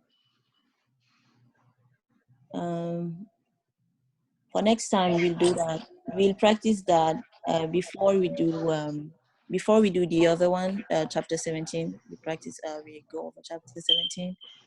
After you see it with Prof, we'll do that, but with regulars. When you drop the whole on purpose, when you drop on purpose the active or the current regular group, and see what it does. All right. We'll do it for next class. I don't think we have time to do it right now. Thank you. Thank you so much. Yeah, the error I'm talking about, error, you can just look at it even in next class, is ORA 002225. Okay. Is it ORA 00225? You said? ORA 00257257. Okay. When did you have that error? This morning. Okay.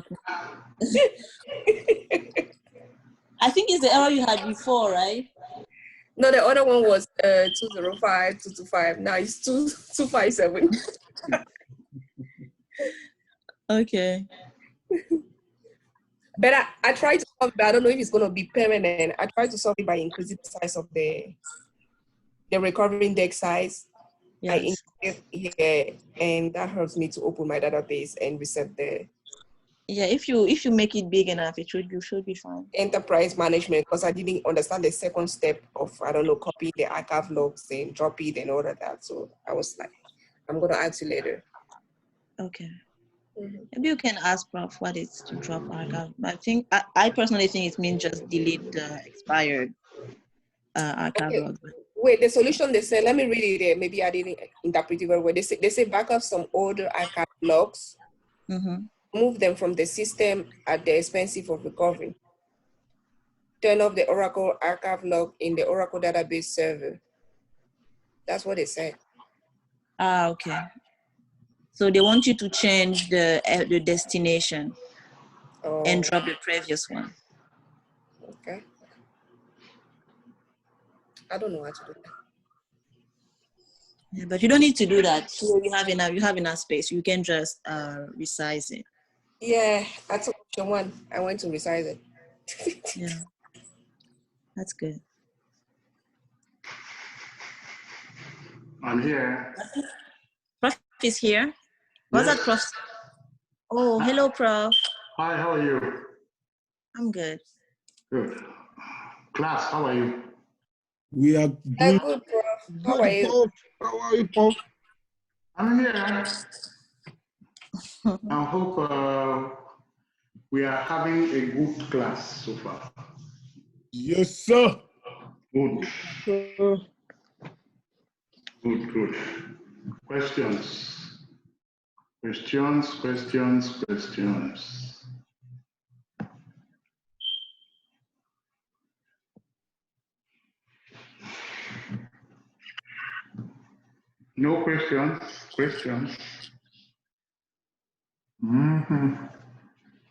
We are bombarding Emerald with too many questions now. Now I'm asking for questions now, I'm not getting any.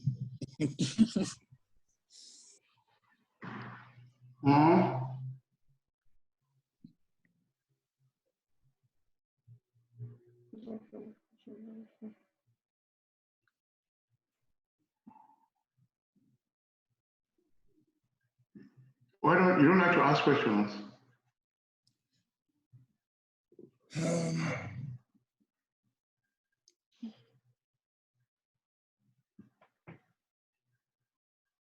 Anita.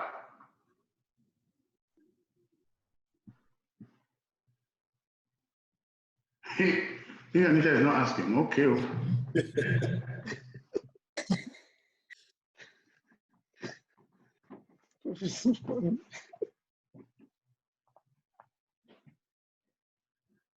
Well, she has gone on break. Why, Prof? Marie, I'm looking for my usual suspects. Pali, you're the ones who asked me now.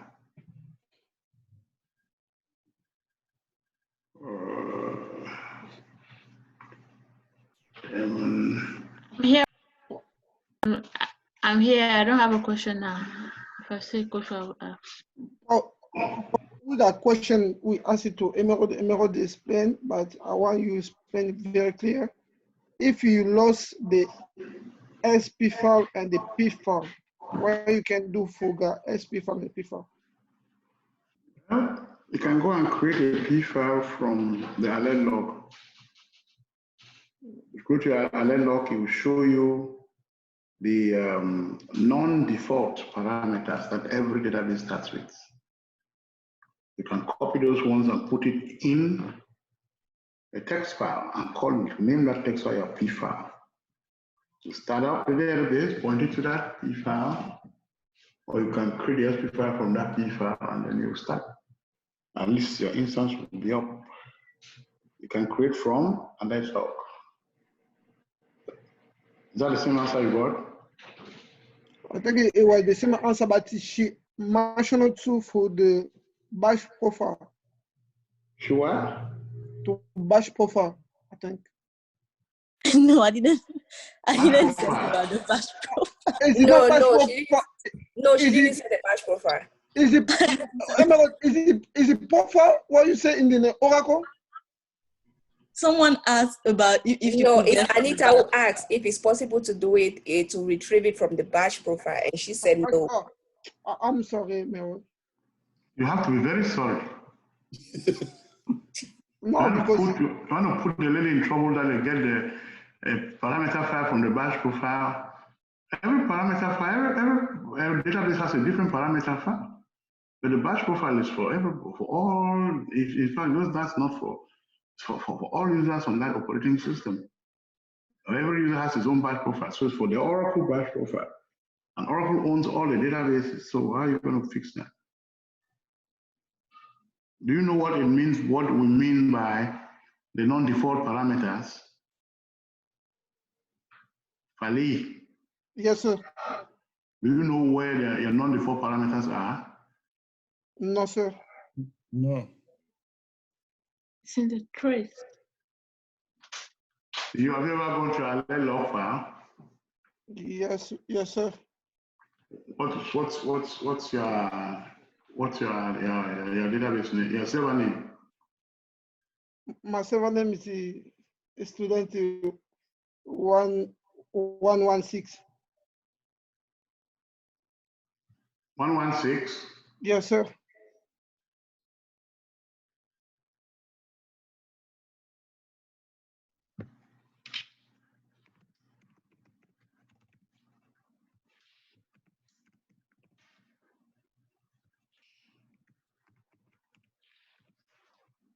Am I showing already?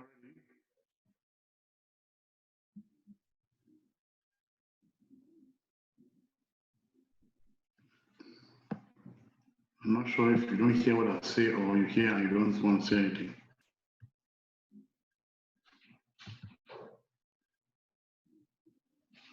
What's the name of your database? I got 4 of them. Class database. Yeah. Class, which one? I say your database. I'm talking about your class database now, the one that you use. You have 10. I don't care about the 10. I use the 2 of them. I'm going to log out of your system in the next minute if I don't hear anything from you. Because I use the. All right, somebody else give me a server name, please. Student what? Somebody give me your server name. 144. 144.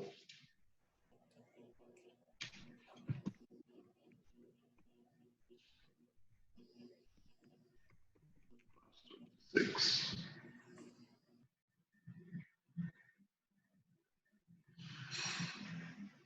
All right, so we're going to go to user 1. APP, Oracle, diagnostic. What's your database name? BNDMO. BA. BN. Okay, BNDMO. All right. BNDMO. Great.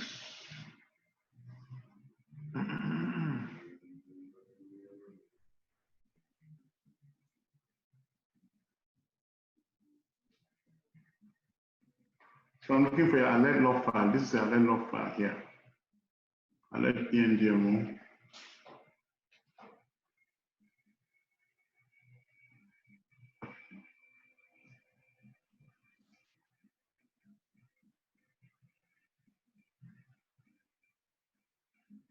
All right. So that's your database from March.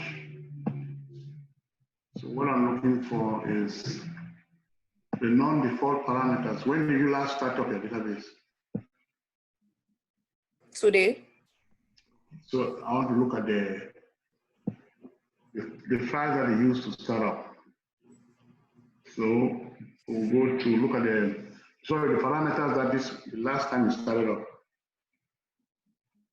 And those will be your non-default parameters. And then you can use that to create a P file.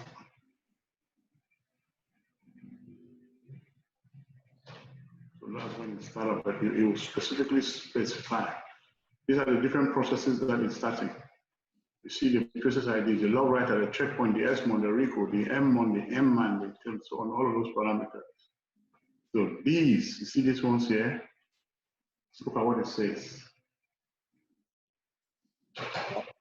System parameters with non-default values. That is what was used to start your database, your instance. Instance, okay. So when you go there, and you can copy this one and put it inside your P file. That will create a P file. So when it starts, it's going to use this. Everything else is default. Look at that. It says system parameters with non-default values. So you can start up. You can, if you lose your parameter file and your both parameter files, SP and P file, you can come and copy this one, put it in the editable version called the P file. You edit BNG or edit DND model, and you start on your database and it's going to start using these parameters. And you know that's the exact parameters that we use. The FRA is all set up, your memory, your processes, blah, blah, blah, blah, blah, blah, blah, blah, audit trail, etc. Audit file destination, audit trail. Compatible, the block size, DB recovery file, head dest, destination size, undo. All right? Yes, sir. For every instance, you have a alert log has always will tell you the non-default parameters. You can copy this one and create. All good? Yes, sir. All right. What's the question? Who else has a question?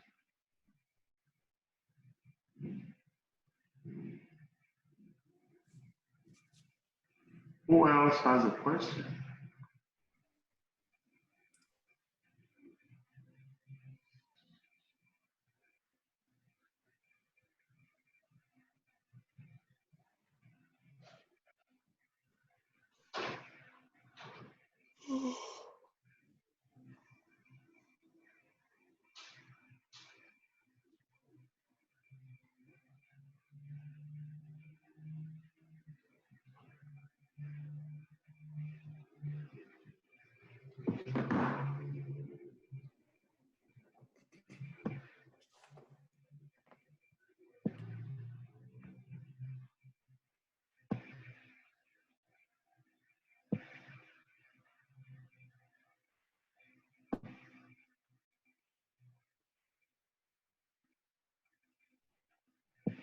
Nobody has a question?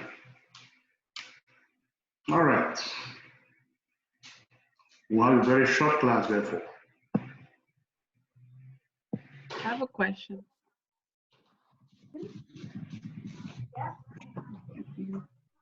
All right, I'm listening. Professor, I have a question.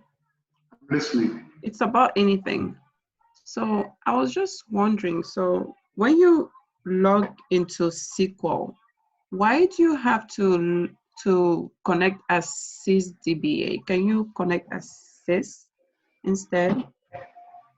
All right, I'm going to ask you a question. What is the difference between sys and sysdba?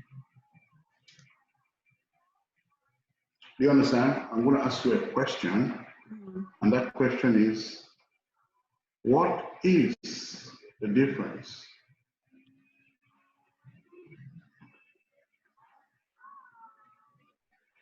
Sysdba is more powerful, and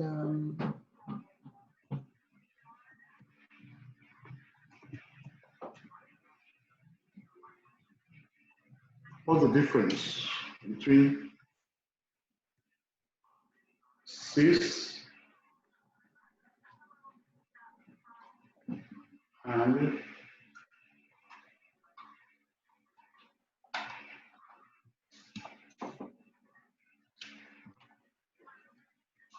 what's the difference between sys and sysdba? they're about the same. They're about the same.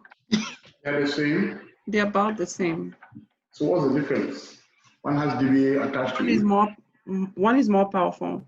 Sysdba is more powerful. Sysdba is more powerful. Yes, has more, more power. All right, let me ask you this question. What is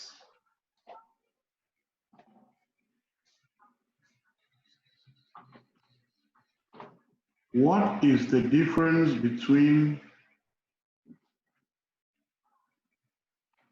Donald Trump and the President of the United States? There's no difference, both. Who said there's no difference? Go and change your name first of all, put your real name there. I don't want this thing that people change names. I need to know who I'm talking to. Like I said, please, everybody put your real name so I can know you. Marie, why did you change it? What are you hiding? I didn't even know. You didn't even know. Who did that? Who did that? You did it. No. So I can answer that. Huh? Can I answer? Change your name first. Anita, go ahead. Donald Trump is a person and the president is a role. Ah. Why are you laughing? You see what you have done? Are we following? You see where my analogy is going to? So now, in DBA terms, separate these two. In DBA terms. CIS is Donald Trump and CIS DBA is the president. Okay, so put it now in DBA language. Put it in DBA language. You understand it very, very well. Put it in DBA language. Please do. Put it in DBA language.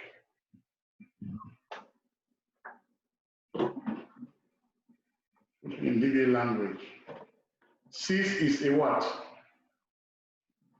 A user. Thank you very much. CIS is a user. Okay. CIS is a what? A role? No. A privilege. Privilege. Privilege. Thank you. Oh. Who said, oh my goodness? I like that kind of a thing. When you see something and it seems as if it just lit up your mind. That's why I'm saying who said that. It's not a bad thing. Right? Are we following? Yes, sir. Yes. Okay, name me some other users.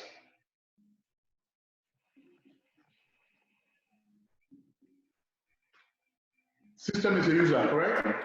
Yes, sir. Yes, sir. Okay, now I get it. Now I get it.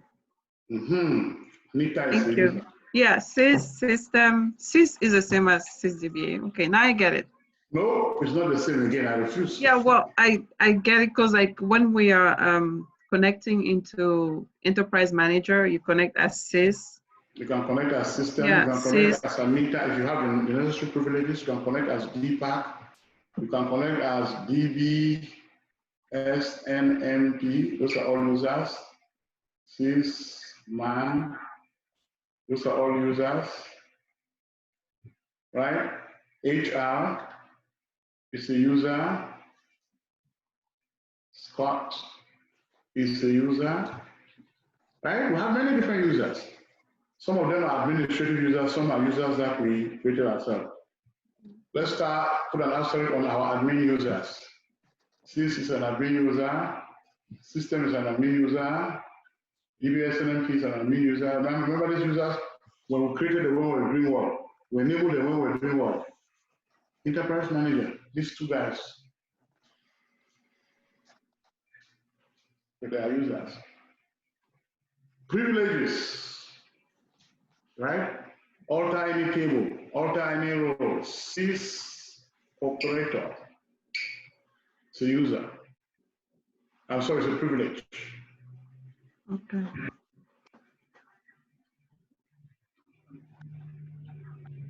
Right? Create.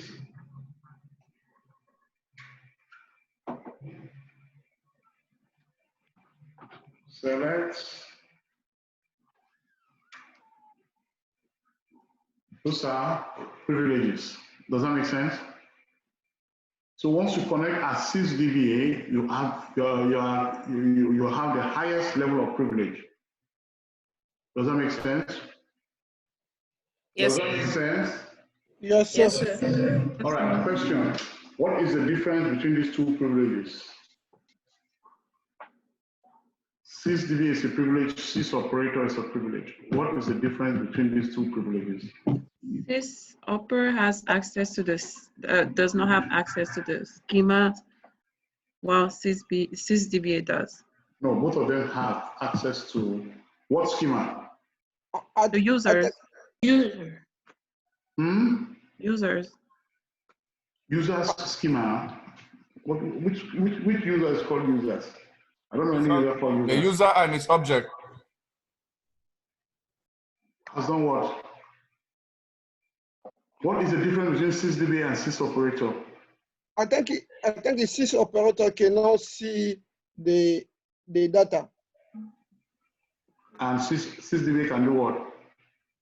6DBA can go see the data, can manipulate it. These two, right? What do they have in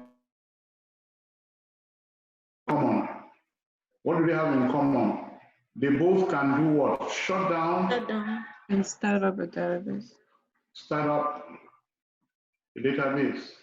Those are the highest privileges in everything, right? They can do backup. They can do data movement.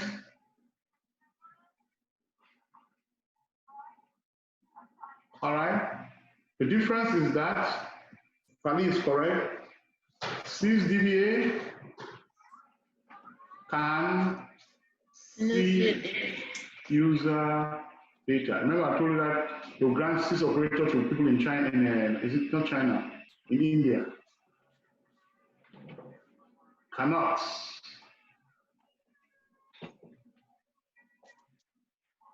That is the difference. So they can manage your database, stop it, start it, but they just see data in bulk, but they cannot view user data. So they cannot see Bank of America data. Does that make sense? Yes, sir. Any questions?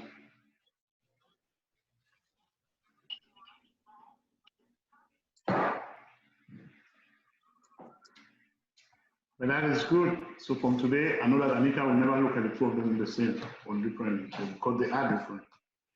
Okay. All right, questions?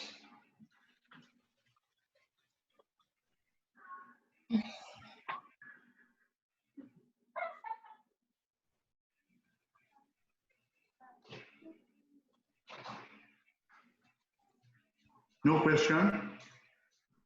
I can go ahead and start teaching.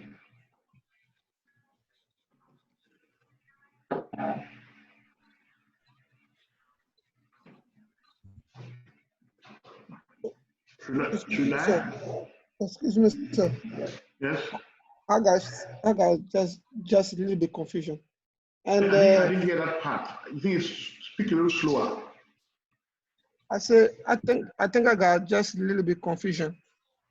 I think we did some exercise like we delete the data data file and we restore and we backup.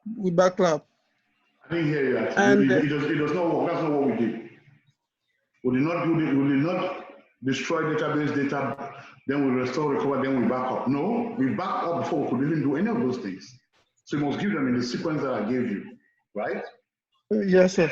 We must back it up first, then we delete it, then we recover, restore, then recover. Okay? Exactly. But so for this case, if we try to do the flash backup, that's not going to be work. Like you lost the data file. And then what happened? If you, that's I want to try to understand the case you use like a backup and the case you go use like a flash backup, because I know the flash backup. No. Please just say what I say and don't say flash backup. I want flashback. Flashback. I'm sorry. Tell me what kind of flashback are you asking me to do?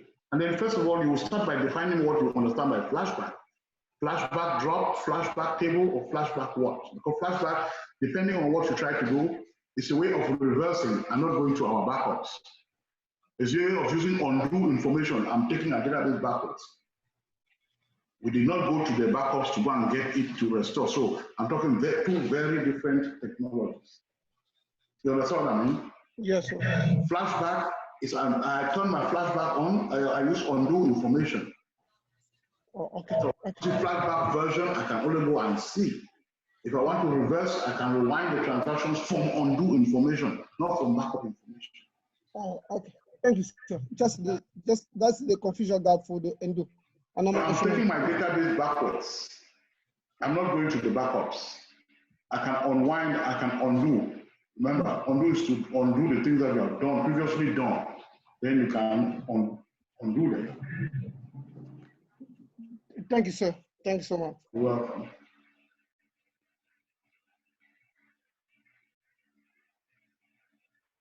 Because what I'm saying is why I'm very particular about words, because flash backup means something.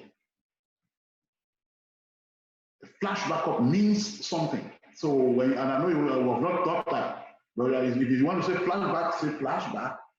That's why I always say take it slowly. Don't put flash backup because it's something. It's an operating system kind of backup. Okay. Not the database backup, sorry. Thank you, sir.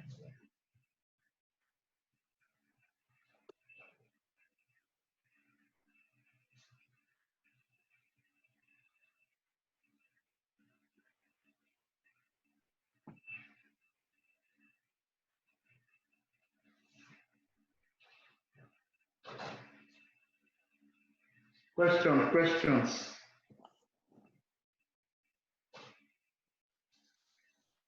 No question? I cannot be begging for questions, so before I compare you with the morning class.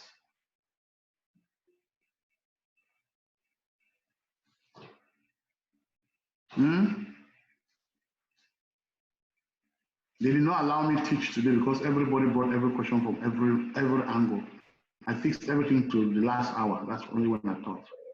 But I can teach you from 7:30 on. Our class will finish at 8:30 and we'll go. All right, I'm going to start the class. Remember what is called the system development life cycle. I think I've talked about it before.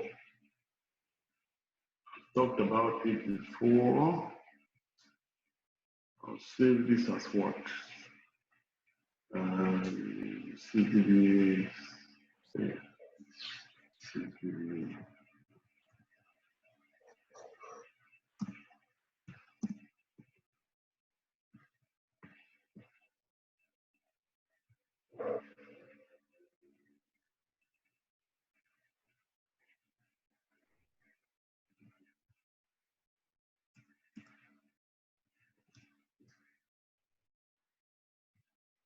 All right.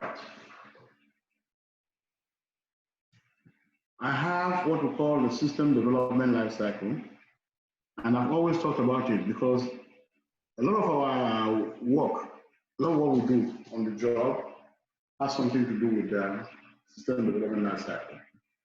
I always tell you that you have something called a demo environment,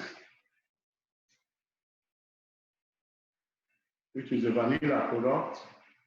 Of the demo, we create the dev environment, and what we develop is we do tests,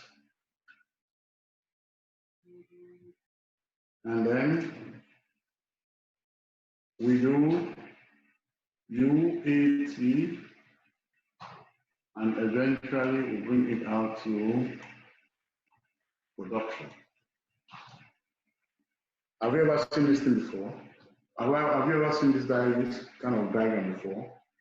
Yes, sir. Yes, sir. Okay. What activities are performed? What kind of activities are performed in development? What do we perform? What do we do with development in a development environment? What kind of activities are performed in there? Customize it. Very good. Customizations.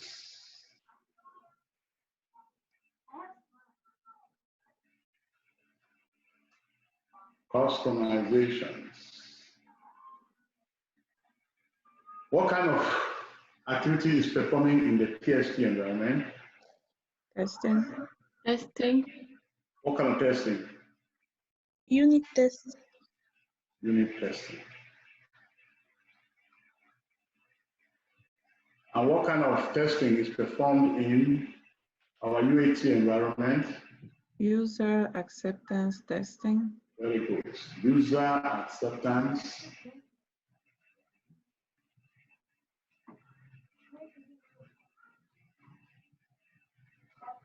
There is another kind of testing. But in this case, we are testing the entire product. Are we good? And eventually, in production, we have live production activities. Okay, we said to support any application in almost every environment, you have something called the system development lifecycle, which is the dev, the test, the UAT, and the prod. What does that mean? It means that for any customization to take place when you buy an application, you must first start by customizing the application. Remember, this finance applications was bought by CVS. It was bought by Safeway. It was bought by the University of Maryland. It was bought by the state of Maryland. Are we good? But when Safeway starts doing its department, it calls one produce, it calls one dairy, calls one pharmacy, calls one employees, calls one finance, it customizes it to its environment. When Bank of America starts using that finance system, it calls this one what? Savings and loans, it calls this one loans, it calls this one credit card, it calls this one blah, blah. It has its own departments. Does that make sense? Yes. Just like the University of Maryland will call its own departments what? Anatomy, chemistry, or sorry, whatever that thing is, medicine, pharmacy, nursing, applied science, whatever, humanities. And when it comes to customizations, they have to customize it to suit their business. They're in the business of teaching, and they have to divide it. The state of Maryland has it too. They divide their own departments into what? Arts and recreation, education, whatever the different departments that are in the whole place, health, etc., etc. We bought the same application, but we are now customizing it to suit our business. If you customize something, what does that mean? You change something, correct? Yes, sir. You change it to suit your business. So you have to test it. Whatever thing that you have changed worked. So you now go to the test environment and test it. But in this environment, you are testing just that piece which you work on, which is just that unit you work on. So that's why it's called unit testing. Just the parts that you work on. In an automobile plant, if you're working on the tire, you will test just the tire. The person working on the steering will test just the steering. All of those are unit testing, individual units testing. If you pass individual unit testing, you have to move these things to what? To production. To UAT. What does UAT do? Universal acceptance testing. What does that mean? We're testing the different components that they work well with each other. The steering can turn the wheel. The seat can support this. The wiper can do that. Am I making sense? Yes, sir. All right. And eventually, we move to production. What does that mean? Eventually, move to production means that it's open for business, right? Our customers can now come in and do what they do. Our customers can now come in and buy, sell, or do whatever a product is meant for them to do. So, it is a big deal in database administration to be moving objects from one environment to the other. Look at what I told you. I said we are going to put things in development, all right? And in development, what happens? We are going to customize it. Then we are going to move it to test. How do you move it to test? We have an option which we'll call import and or export and import.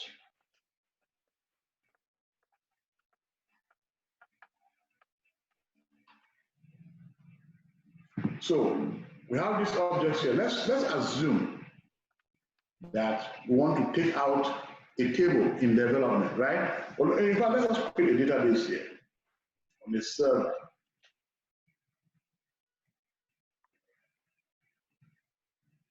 Our server is called XXDEV, and it has a table called employees, right? Yes, sir. The table is called EMP. Our server is called XXDEV. We need to move our database there.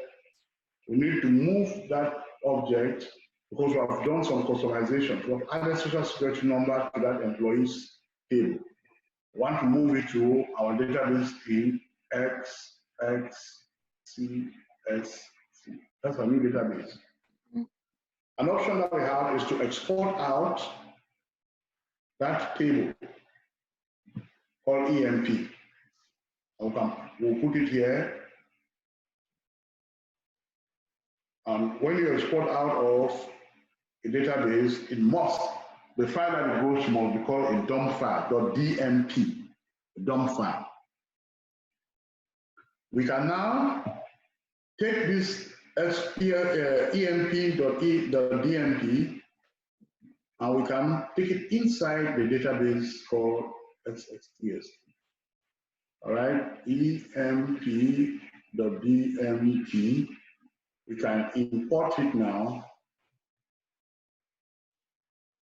into that database. Here we export it into what? A dump file. Are we following? Export a dump file, and we took that dump file and we imported it into this database. So those customizations which we did in XXDEV are now in what? XXTST.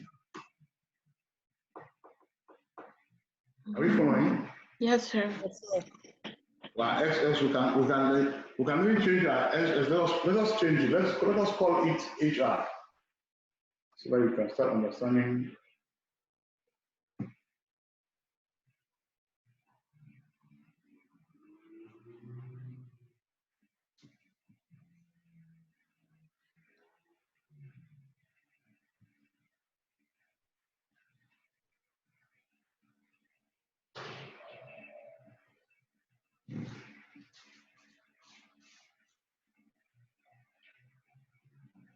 Yes.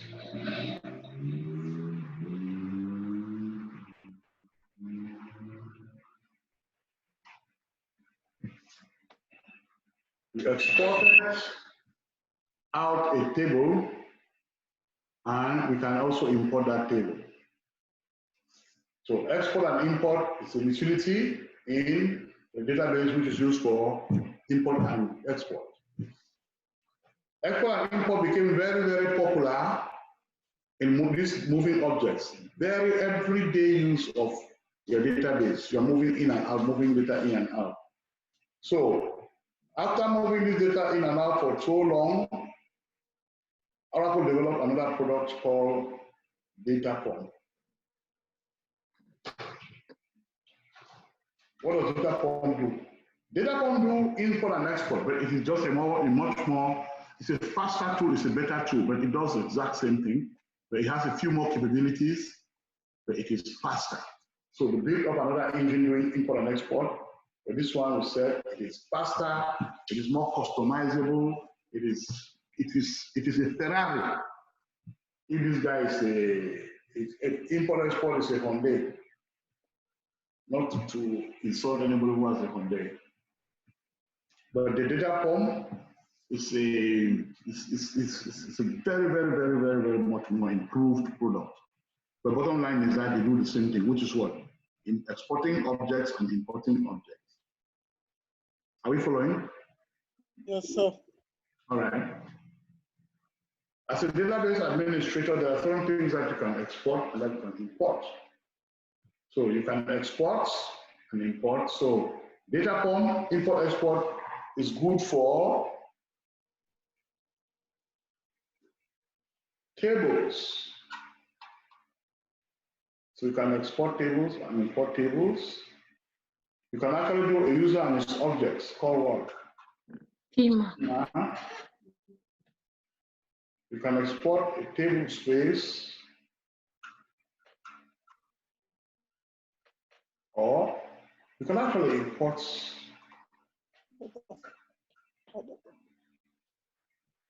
an entire database. You see that? Yes, You're doing import export, you can export a table, you can export a schema, you can export a table space, you can do that.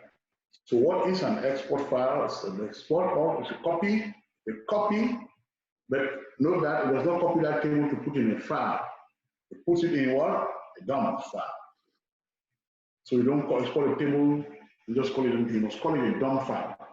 That dump file can only be read by the import utility, which we will use to load that file into another database. And that's how we move data. And if I have something in TST that I need to move, what do? I export it. And if I need to bring it into HRUAT, I import it out. Does that make sense? yes, sir. Are we following? Yes, sir. I did not understand. Can you take it back, sir, please? If I want to make a copy of an object, like what? A table. All right? Yes, sir. A table, a schema, a table space, or a database, I can export them. I can use the import export utility and export them out of the database into a DOM file. And when I'm done with exporting them into that DOM file, I have a copy of that object in a DOM file. This object could be what? A table, a schema, a table space, or a database. I can then use that DOM file and import it into another database. And it's a big deal that we call moving data. Just give me a second, let me see. I just went in.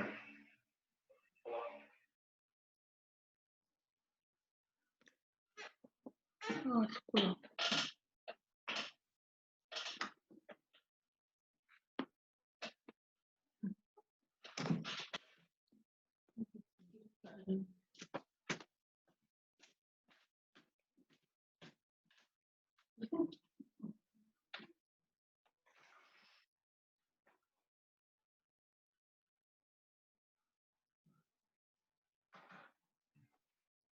All right.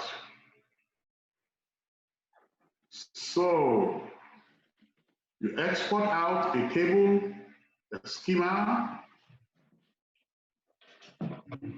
table space, or a database,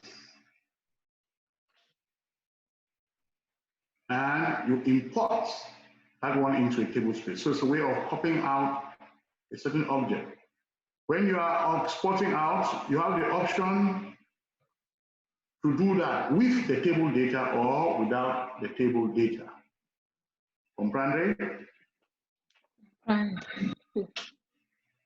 you are exporting out, you have the option to do it just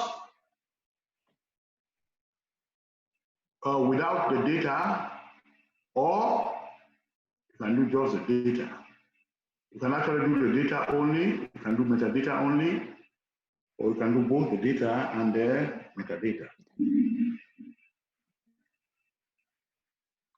Are we good? Yes, sir. All right. So we are going to bring up a server. Last one that I want what? What is it? Student 144. Is your database fine?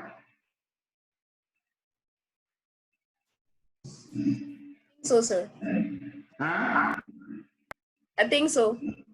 I think so.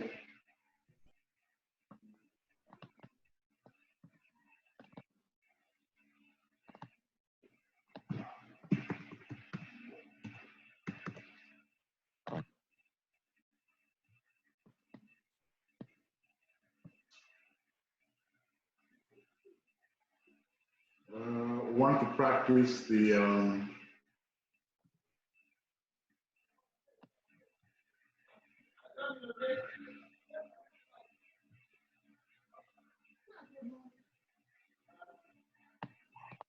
can you all see this? Yes, sir. You can see that clearly? Yes, Yes, sir. sir. Yes, sir. All right.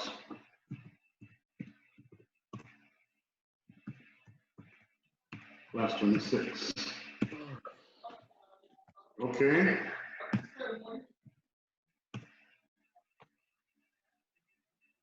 So I want you to do the PW, see where you are, and to see what's available to us. See the files that are in there already. Okay. Let's set environments. What's the database name? BND. BNDMO. All right. So what we're going to try to do is we're going to set up our export job such that we export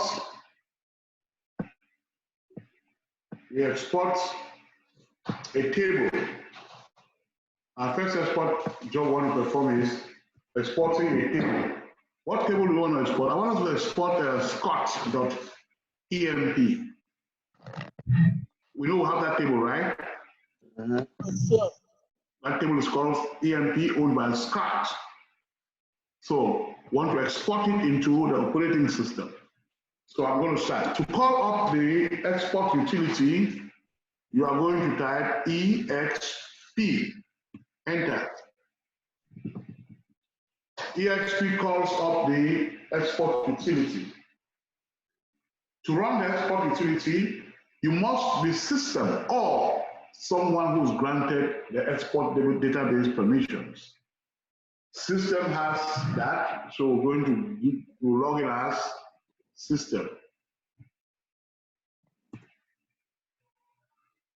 System's password. Take one. All right. Yes, sir. Okay. The first thing it does is it asks us what buffer size, how much memory are we going to need to run this job? Again, when Oracle suggests something, let's go with it, right? 4096 bytes would say yes by just hitting enter to accept the proposal that is given to us, the amount of memory we're going to need to run this. The next thing says, what is going to be the name of the file? Remember, what do we want to export? A table called EMP that is owned by Scott. Does that make sense? Yes, sir. All right. So we can decide to call that table what? We can say this is the table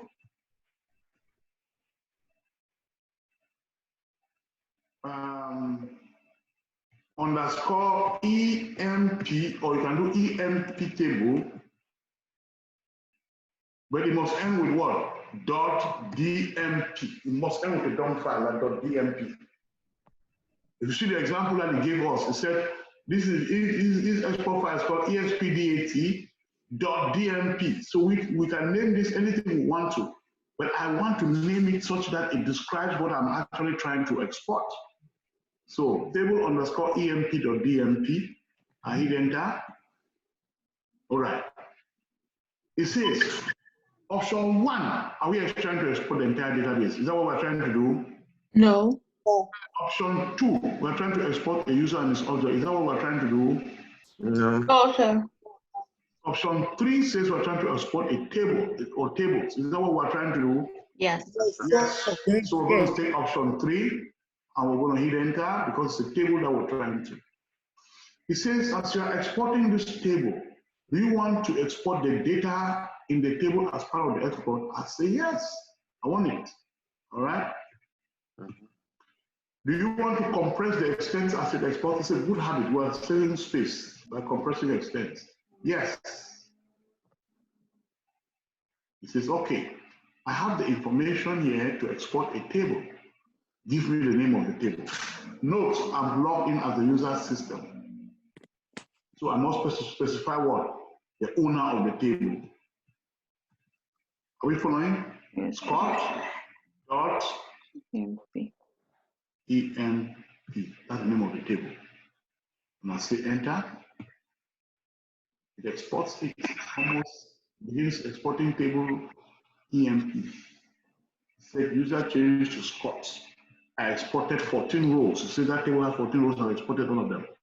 He also says that I've exported questionable statistics. Don't worry about questionable statistics. It simply says the table is doing well. We have not analyzed it, so upon import, please update your statistics. Updating statistics is something that we do every night, so we don't care much about error. But if you update it, if the statistics are all fine, then it's a questionable, don't worry about it. All right, since that table EMP has been, all right, that's all we wanted to export for now. It says hit return to quit. I hit return, it says export terminated successfully with warnings. Watch, I'm going to list again to see. Do you see something here which says table_emp.dmp? Did you just click that? Yes. That is the export dump file of our table EMP called table_emp.dmp. We gave that name table_emp. If one of you just say emp.dmp, be my guest. That's what you decided it should be.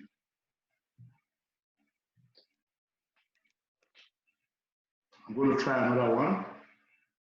But in this case, I'm going to put more than one table in a specific dump file. I'll select a few tables to show you that we can put multiple tables in a single dump file. Then we're going to look at different options of export that we can do. All right, so I'm going to call up my export utility by typing EXP. My username is system. My password is contact1. It gives me a suggestion for the amount of memory to use. I accept it by hitting enter. It says I should name the file. I want to call it tables.dmp. All right, tables.dmp. I can put it Scott's tables, I can put it Scott's/HR table, whatever it is. Again, we're not doing the database or users, we're doing tables. So in this case, just multiple tables. So which option are we selecting? 3. You want the data in there as part of the export? Yes.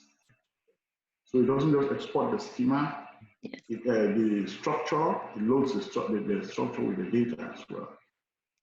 Compress extends, we say it's a good habit, yes. We put our tables. I'll start the first one. Ort.emp,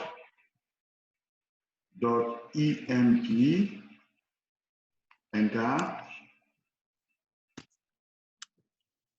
The second one, Scott.det, enter. HR.countries, enter.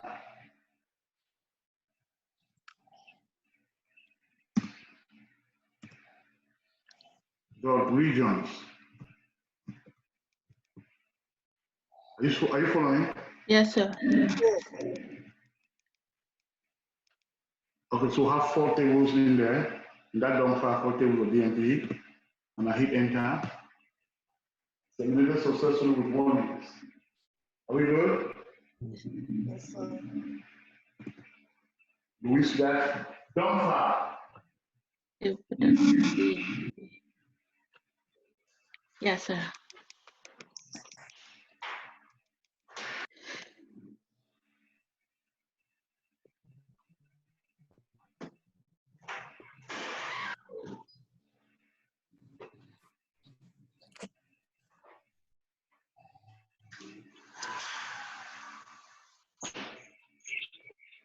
So these things are always easier than they seem, right? Yes, sir. Good. Where data form input export, because it was a complex thing, correct? Yes, sir.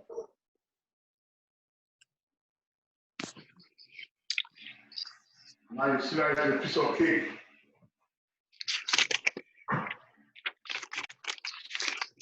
All right, just 1 second, let me see.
All right. So we've done a table, we've done multiple tables. I want us to do a schema. I want us to do maybe the HR schema. All right. Please, I have a question. Sure. Yes, when we was logging us, when we asked the username, if we stay as a sys, it's gonna work right? No. We'll do it as system or any user that has been given the permission to export, not as sys.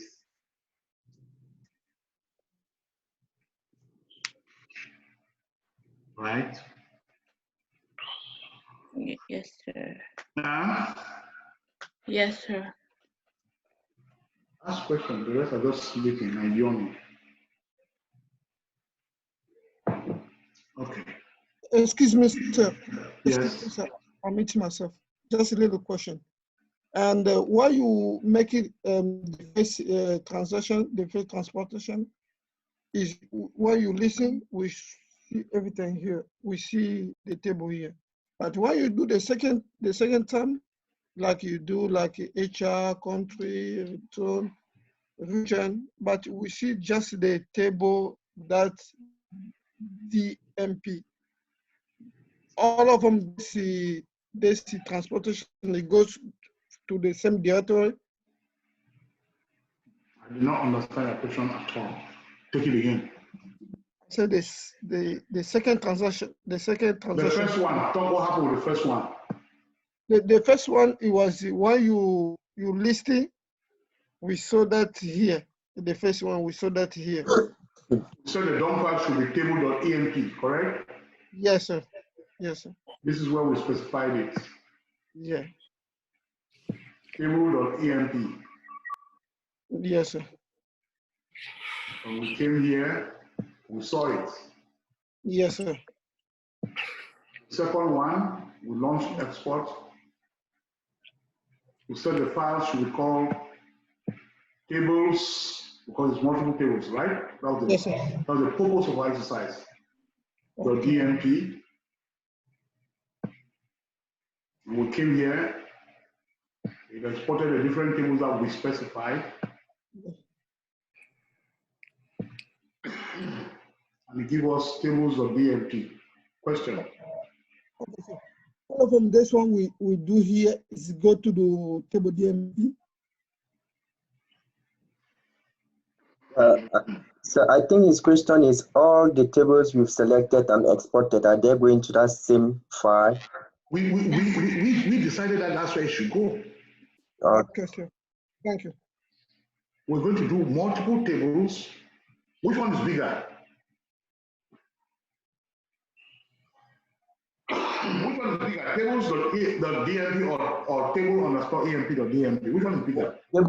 Tables.dmp. Why? Because it has Because it has 4 rows in there. Oh, we put 4 tables there, right? Yes. Yeah, it has multiple tables. Exactly. So I don't know the question. We decided here, but that's where we wanted to name it. Okay, sir. We gave this name for our multiple tables. Okay, sir. We're going to call up the EXP. Now we're trying to export a schema, the HR schema. We're going to do it as system.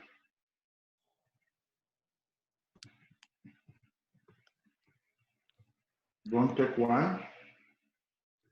We'll accept. Now we want to do the HR schema. Does that make sense? Yes, sir. Naming it. You want to name it, Fali, where are you from? For Congo, sir. Congo? Yes, sir. I promise I will never take any person from Congo in this school. I can do Congo, well, Kinshasa or Brazza. Kinshasa. Okay, good. And it was Brazza. I will not take no Brazza in this school. So I'm from Brazza. Eh? I'm from Brazza. I'll remove you. I will remove you. If Sally could have said Brazza.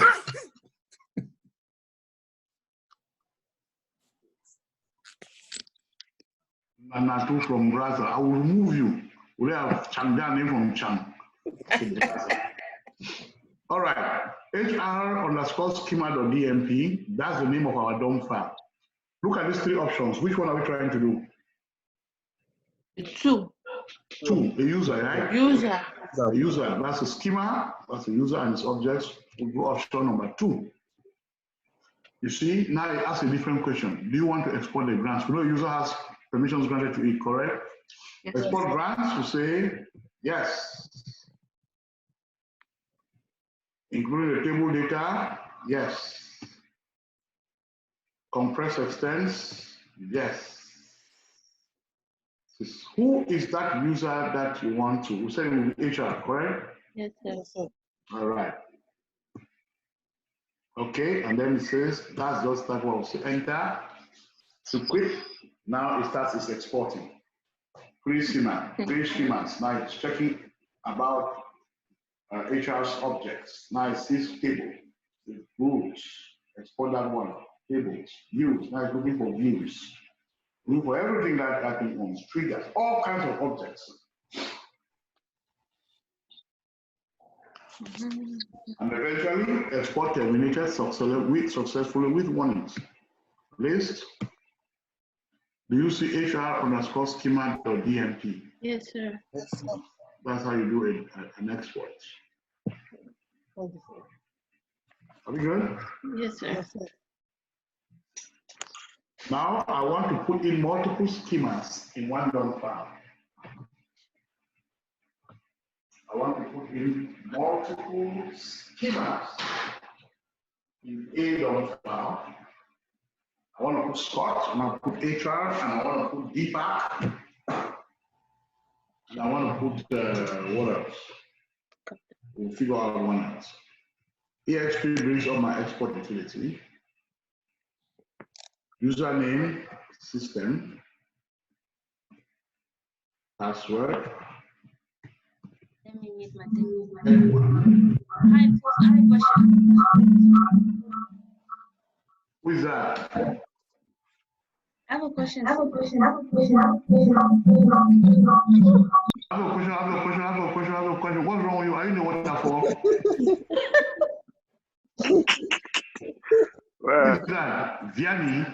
That's Petit Madame. Hey, Petit Piment. No, you are Petit Piment. She's Petit Madame. Okay, Petit Madame, go ahead. Can you add an existing table to create this export table? Can I add an existing table to create an export table? Can somebody translate that to me in English? An existing DOM file. Can I add a table to an existing DOM file? No, can you?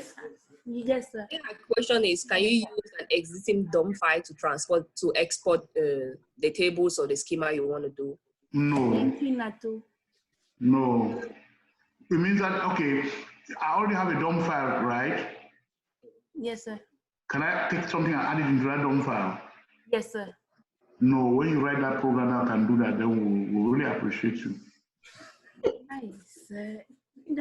What? I can import using two DOM files. It's just a question. But I didn't give you an answer. Yeah, but not like that though. Okay, sir. Thank you. No, what do you want? What answer do you want? I said it is good. It is good if you can invent it. It's not a nice thing. For now, I know that we can put two files there and point to the two of them, and they can import from the two. So you don't even have to add that one onto it. That's the part that it was answering your question, but you were too busy thinking, trying to be whatever it is.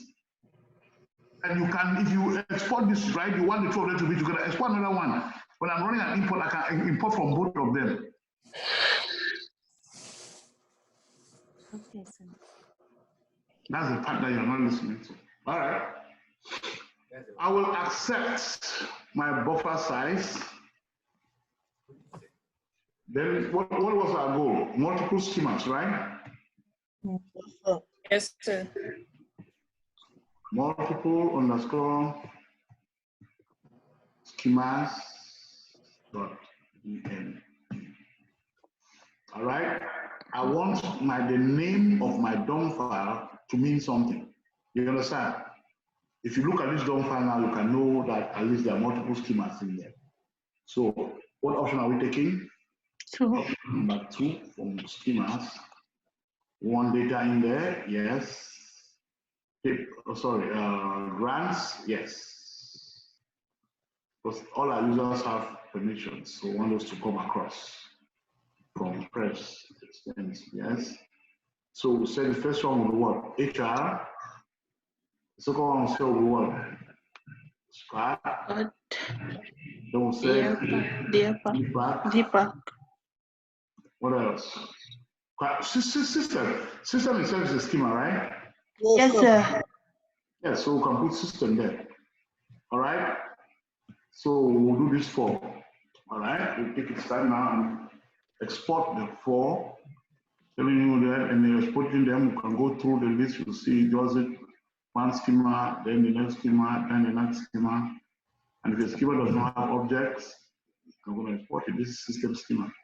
Lots and lots of objects. Views, data dictionary stuff. Some of them are in, no, I think they are RepCat and so on. Most of them are in sys schema. So sys is a schema.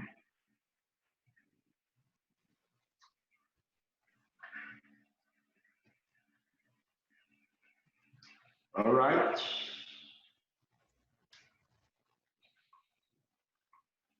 Let's list. You see HR, or this is multiple underscore schemas or DMP. Yes. Yes, sir. So you see the more objects that we add, the bigger the files are, right? Oh, yes. Okay. Are you following? Yes, sir. Sir. Yes. You have a question, Mary? No, sir, no. Okay. I'll show you how to do a table space in a little bit, but let us first do a database. I want us to actually define all of this exercise that we are doing. Are we going? Yes, sir. Let us define, or let us export a database. So we'll do exp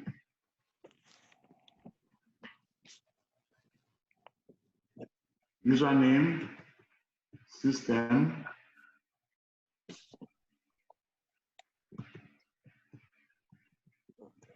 don't take one accept.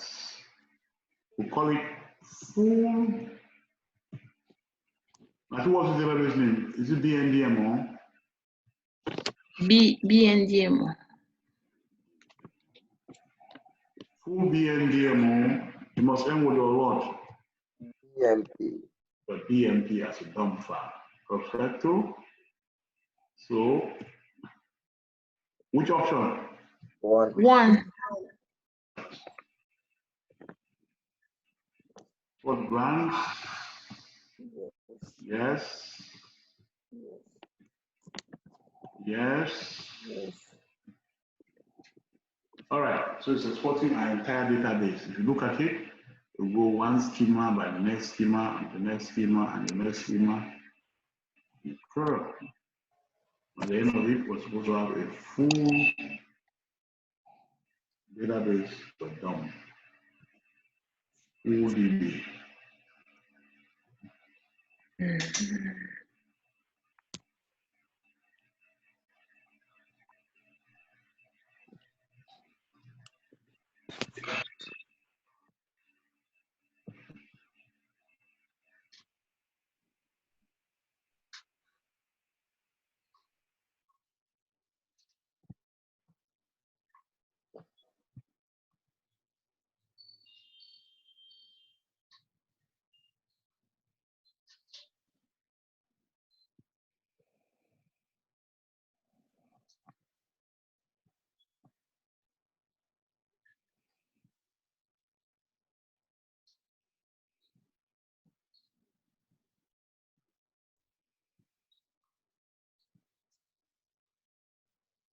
Any questions while we're doing that?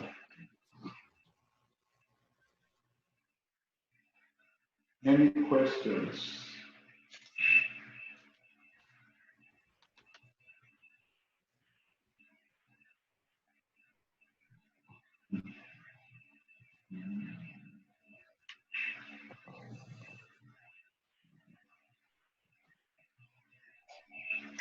Okay, my question for you is,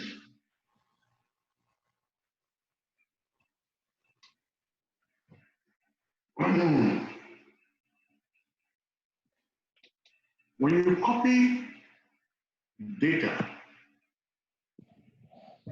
from one location to the other, what's that called? Copying data, or copying your data files, or copying whatever from one location to the other. What is that called in a nutshell? Exporting? Nope. Moving data. Copy data from one place to another is called what? Backing it up. And backing the data up. Yes, very simple. So backup.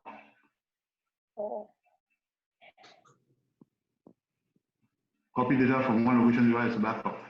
My question for you is, are we copying this data from one location to the other with this export exercise that we've been doing? Have we been copying data from one location to another? No. I know. Yes. Actually, we've been copying data from the HR dev into the DOM file, right? So now this emp.dmp now has the table emp.dmp with the data. So this export, is that export? Now, is that a backup? Are you using it? You understand what I mean? Yes, sir. So it's copying data from one location to the other using what? Data form, and we're seeing the different things that we can copy. Like what? Tables, schemas, database, multiple schemas, all database objects, which will be in that schema.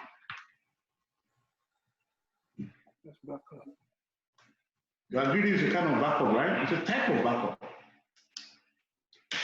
Our database is still there. We've just copied this to another location, which is what? Into a long file. Is that a kind of backup? Yeah. Yes, sir. Good. So my question is, what type of backup is it? You look at it, look at what we're backing up.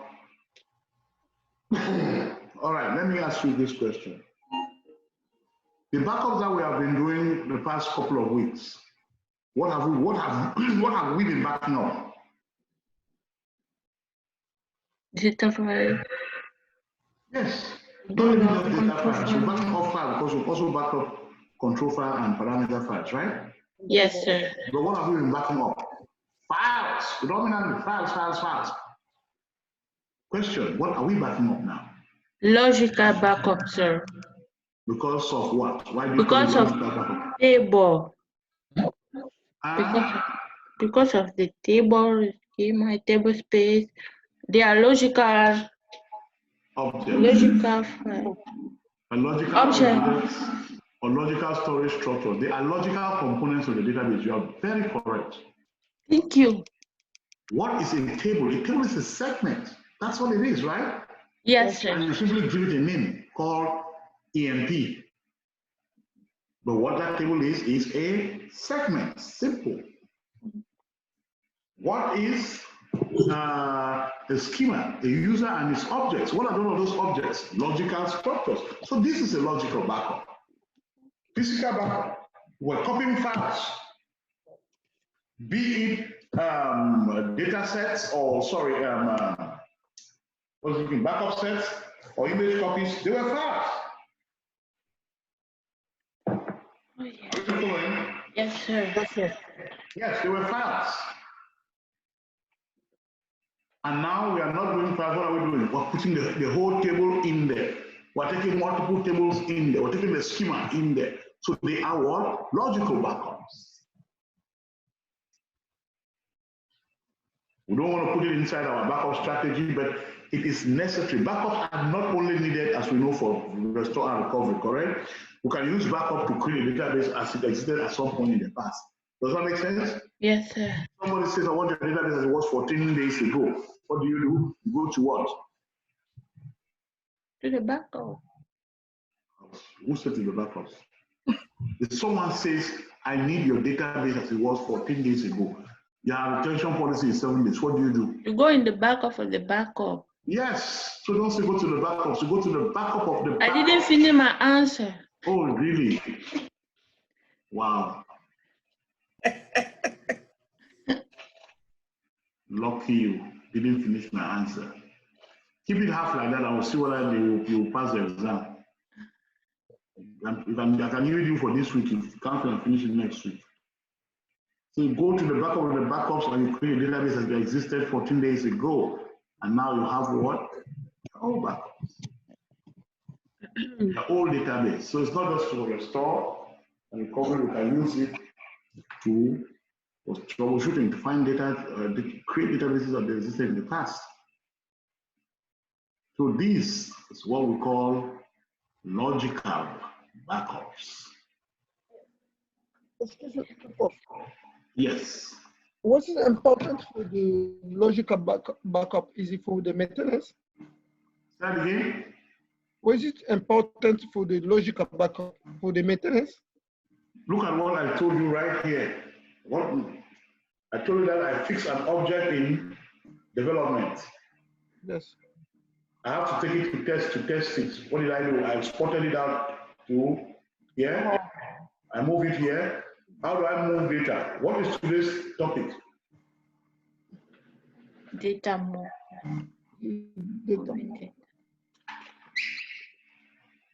Moving data. Moving data. That's today's class. We Logical backups or import export to do what? To move data across the system development lifecycle. To move data and metadata across the system development lifecycle. Yes, sir. When I finish testing here, what do? I dump it out here, and I do what? Imports into there. When I finish out here, I dump it out here too, and do what? Import. In what we call what? Go live.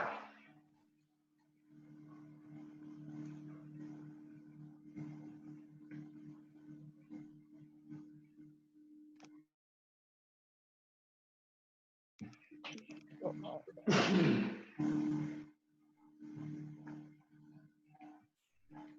we following? Yes, sir. Questions. Somebody ask question. Can we have a break, sir? Huh? Please. That will happen. Can we please have a break? You want a break to do what? To eat. Not to. As if you are not been eating all this while. Okay, take a break. Let's take a break. I have a question. Thank you. Marie, who your question? I'm waiting. Marie has a question. I will always bring a question when Natu wants to eat. Let's say I'm the one who's causing trouble. Ask. Question. Can you please explain again the data poem? I didn't really understand that one, please. Do you understand this one? Yeah, I understand the export import. Good. We have not yet gotten into data form. Data form is another version of, but it is more advanced. Oh, okay. It is a tool that we're going to use. We're going to use it, but I'm using this one just to introduce to you what it means. You can use data form for import and export, but it has other parameters like it.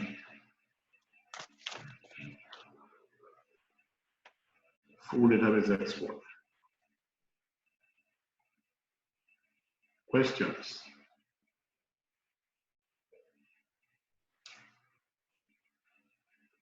No questions? We're all good?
Any questions?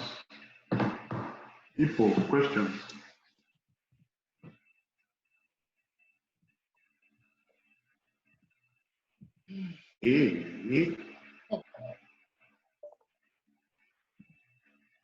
Anita?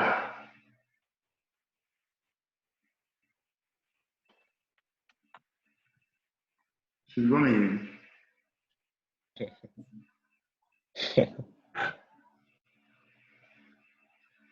You see, this thing is, in fact, from next class, I'll need all cameras on. I think who are just turning on this thing, come and do the one that they want to do, and then go.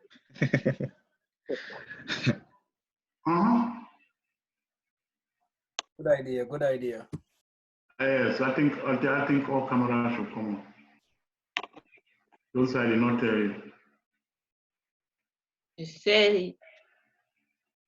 Question, no questions. And then I don't want this thing, put your name there so I can see your name.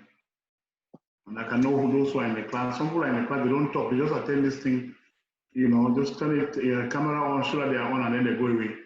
Sleep.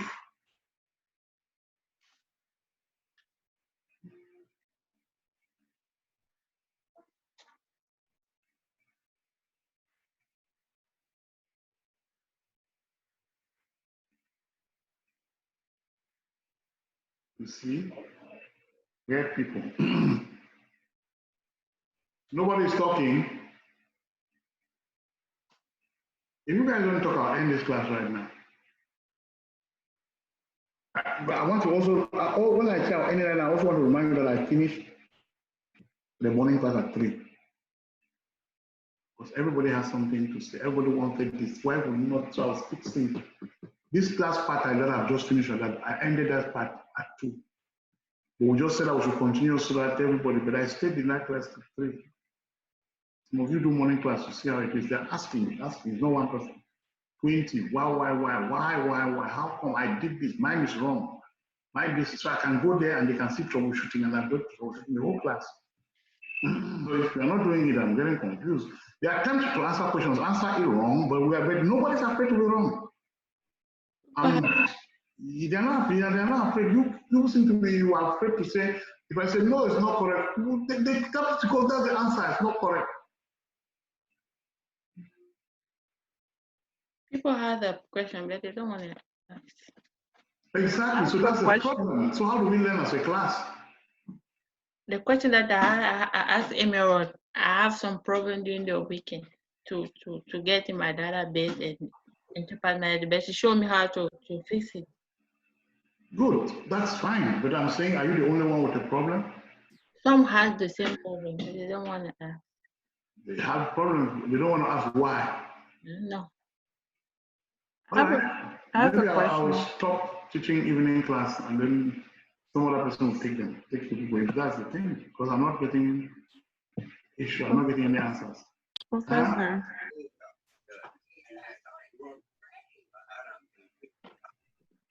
Professor. Yes.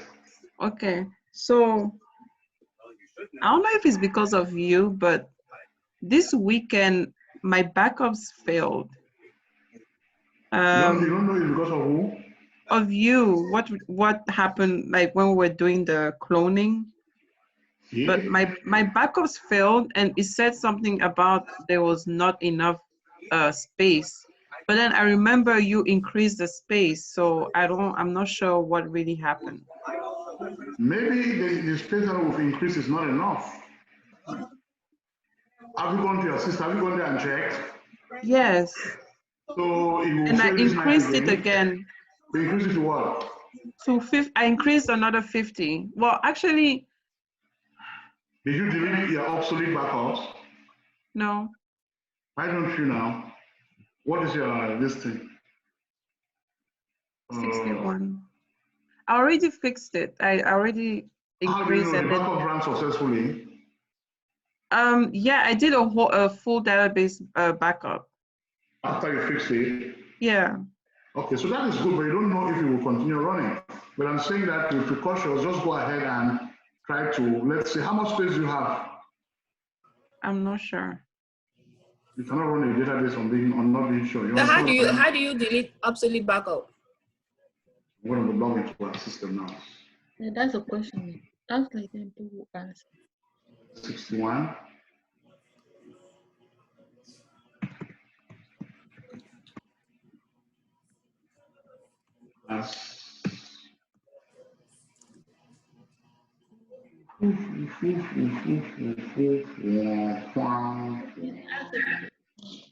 You always go up your interesting.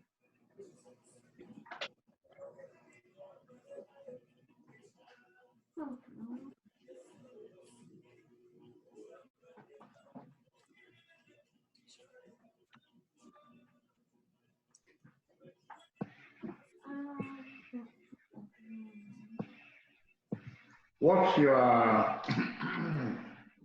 database name? It's ATDMO. ATDMO. All right. So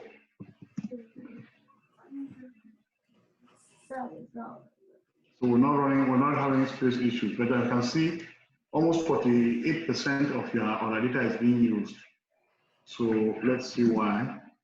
Because I think you increased the size on a different database. I don't know if that's it shouldn't matter, right? It doesn't allocate the space to you. You see what I mean? It doesn't give you the space. You know what I mean? Yeah. It just says you can expand up to that amount, but it does not like it reserves it for you, for that database. Okay, we'll look at the kind of database that, okay, you're backing up ATDMO, MMDev, MMDMO. So that all, those are all practice backups that you took, right? They're not scheduled, correct? I'm sorry, what? MMDev and MMDMO, they're just practice databases, correct? Yes, yes. Okay. But you back up, but you can always delete if you, but that's not my concern. I just wanted to make sure that, so let's do, 1 second, let's see.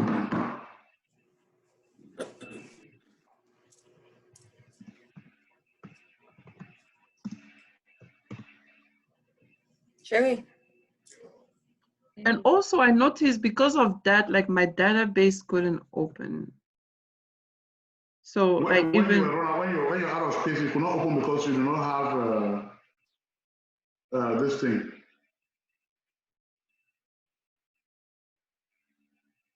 What? You do not have space in your FRA for archive logs. That's what was killing you. Yeah, that's the same problem that I have. Your problem there was that you ran out of your archive log space.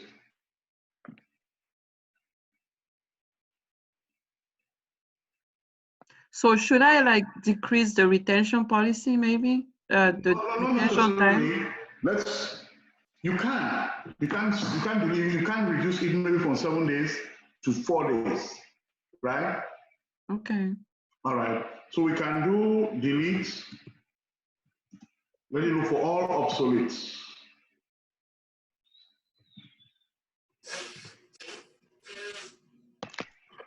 You good? So it's now going to look for anything that's obsolete from backup. You see, it's already seen some. It has seen some archive logs here are obsolete.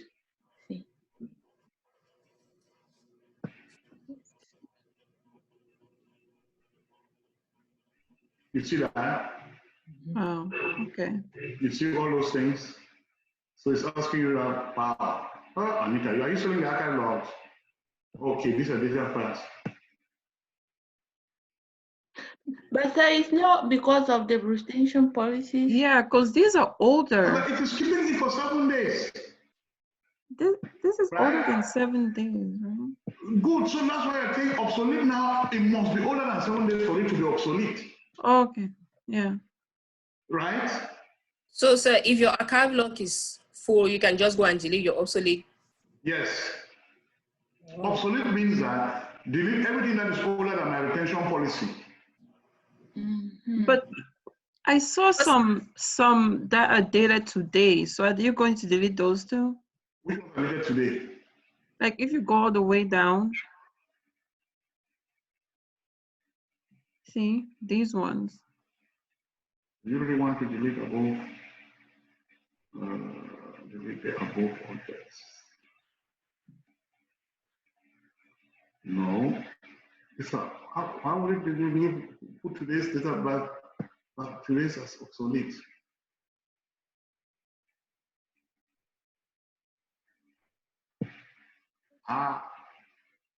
No. Maybe 13.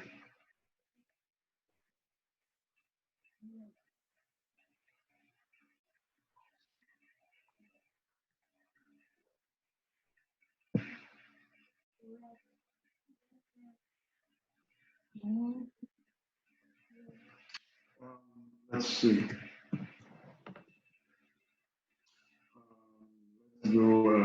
What do I think of?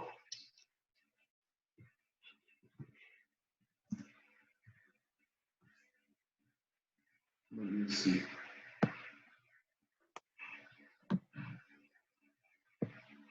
It says retention policy is set to recovery window of 7 days. Will be applied to the command. Integrated database control from the individual.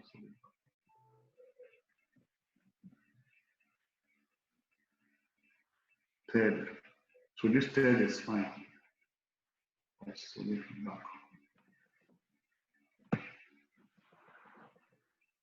Fourth is fine.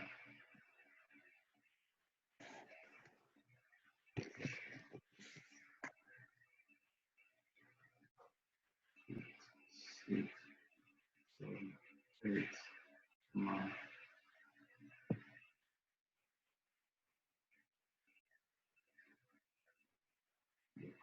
Obsolete backups and copies.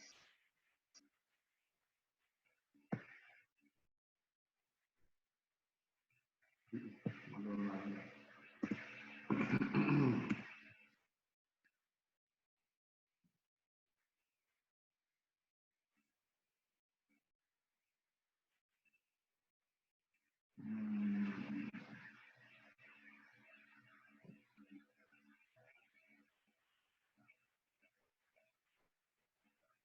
Why is it not saying that your date? Or why is it saying that? Did you delete anything manually? If I did what? Create what? Delete anything manually? Like what? A data like file? backups or archive? No. Anything from your FRA? No.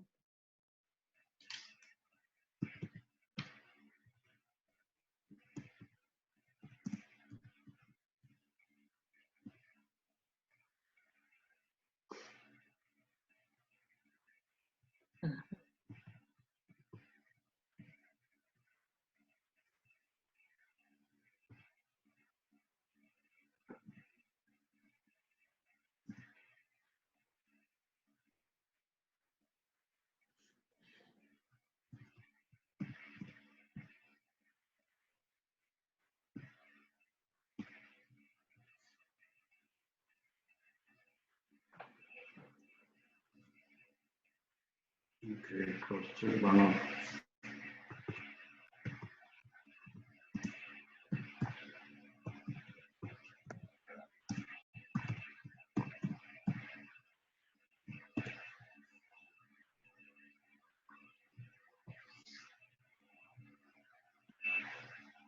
Okay.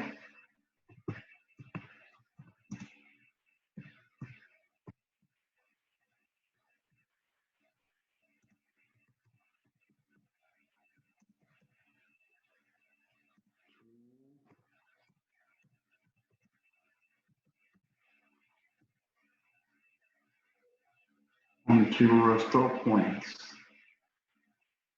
I think it's until.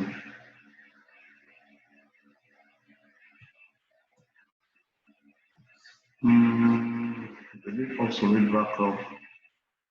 Probably high device.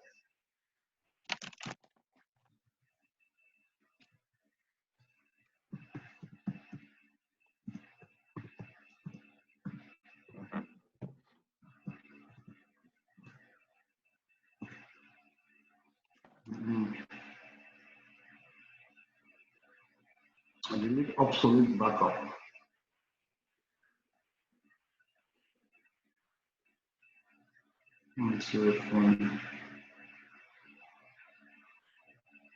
Error while parsing into command found backup.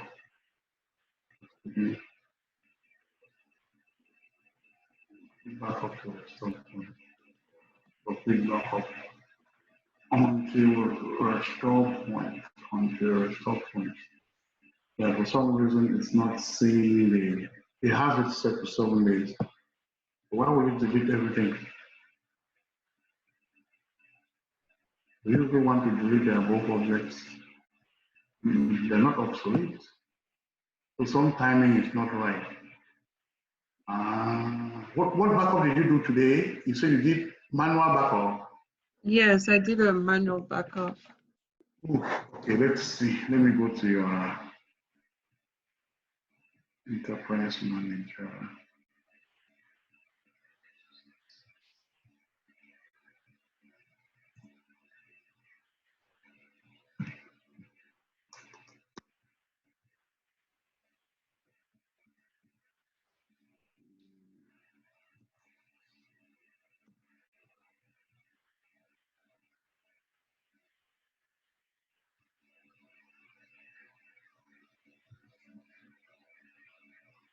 System.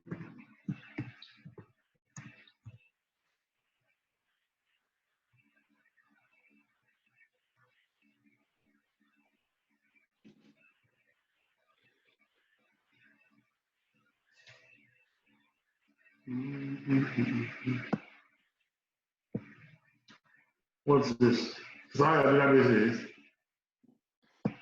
Yes, that's my database. Why is it like this? Just there you go. Mm-hmm.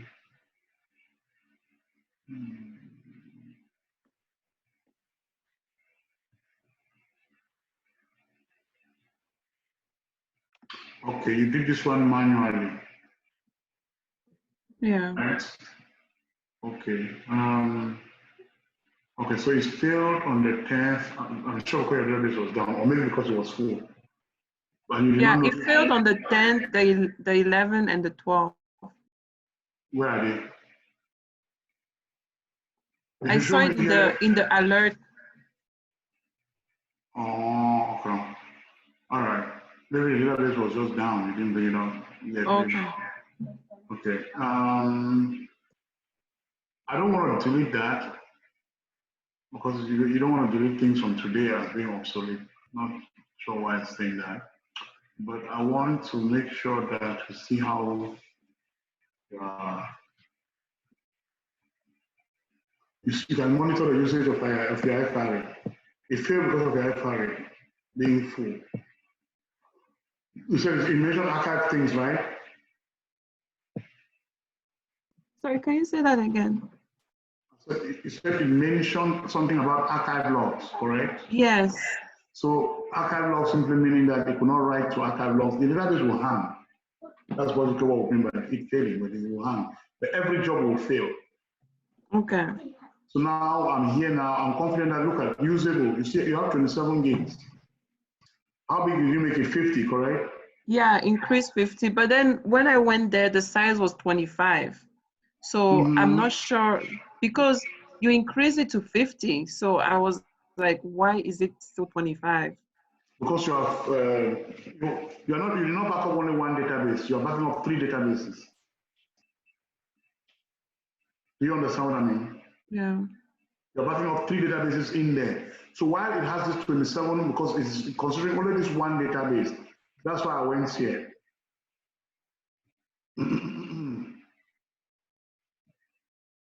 That's why I went here to see. So sometimes if you practice this one, while it's good to practice, but you cannot kill those living ones. You see what I mean? Because this one is just one-time trial, right? They are not scheduled. Yeah. Okay, so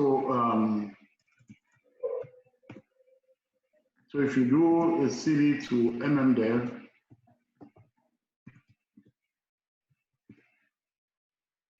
so those ones just have archive logs. They could. Oh, I think the archive log for is it the archive log for today?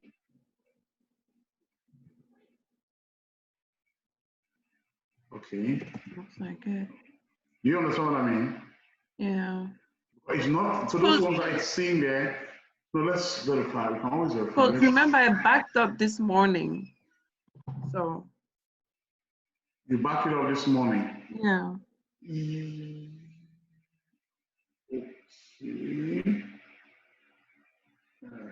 No, I'm trying to see. No. They're for 80 DMO archive log.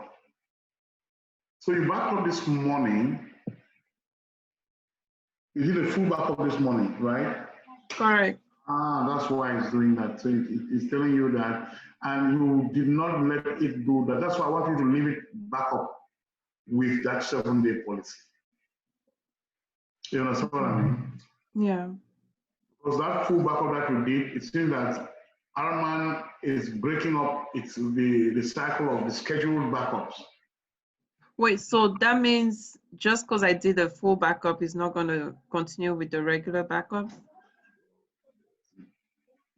That's what it seems to be doing there, because it's considering that anything after a full backup is obsolete. You understand what I mean? So I want us to perform this same exercise tomorrow, but in the meantime, if we run out of space, you can delete any of these ones.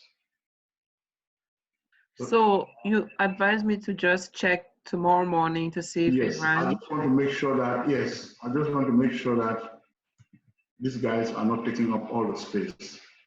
2020 04 10.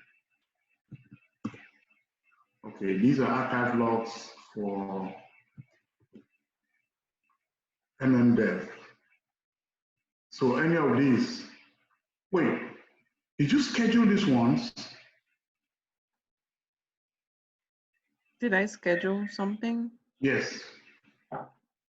What do you mean? MMDev, did you schedule it? No, I didn't. Like after you left it, I did not touch my database again till this morning.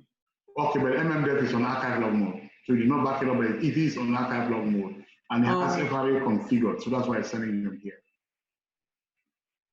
You understand what I mean? Yeah. All right, so let me see. MMDMO.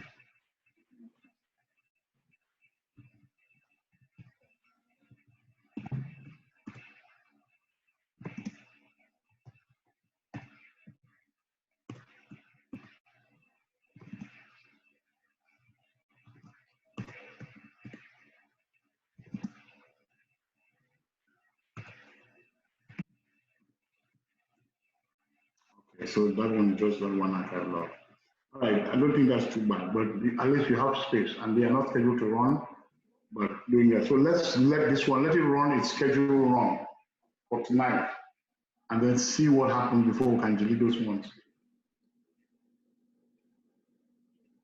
Okay. Let it So run. what is that CDA all? The only directory that's available here starts with an A.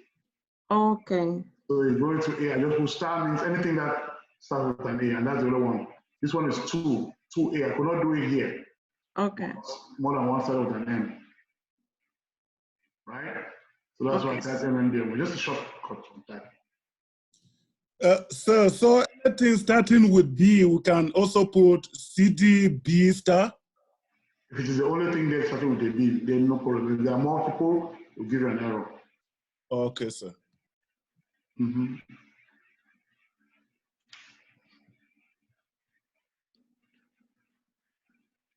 All right, who has any other question? Sir, can you try it on mine, please? What is on yours? The absolute The obsolete? Yes, sir. All right. Because I have the same issue of space, but I went to increase the dex. Is this you? No, that's Anita. No, that's you, 144, right? Yeah, I'm 144. Yeah, that's you. You don't even know your database. TV, are you done with the food? I'll mute yourself. You're not feeling with your own self. Well, hey, there are many stories here already. Let's see.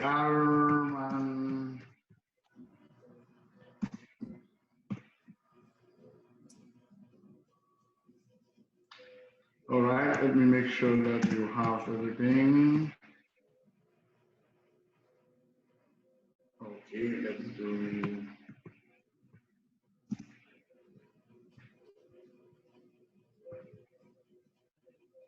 Obsolete.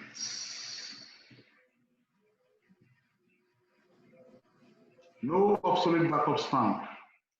So you've deleted your own, right? Yours is working well because remember that Oracle is supposed to actually delete these things for us, right? Did you delete anything? No, sir. Yeah. All I did was to increase size space from 25 to 30. Okay, so you are doing 30. Yes. How big is it? I think 30 is small for now because remember, those archives keep growing. But you may not have as many databases. And this thing, anyway, let's see.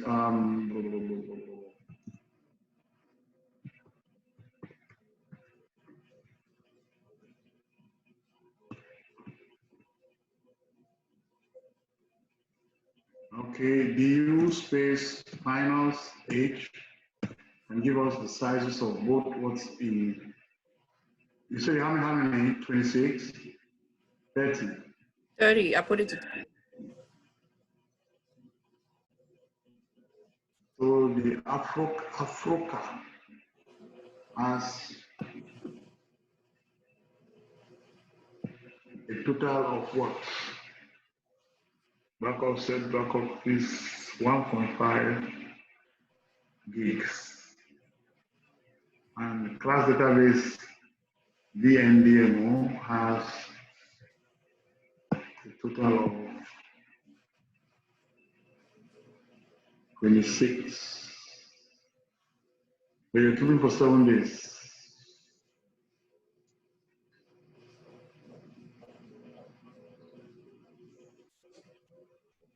Three.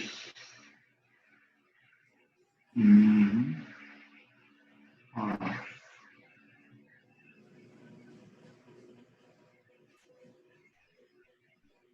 Okay, so let's see. Shall we end working? Huh? Did you say, sir? Is your enterprise manager working? I want to see your Yes, sir. space usage. So let's do.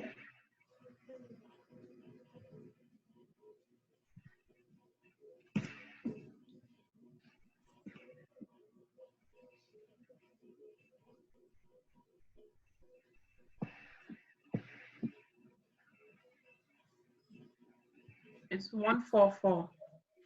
Oh, it's 144.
Yeah, I think it's going to the market. Why is it taking so much time?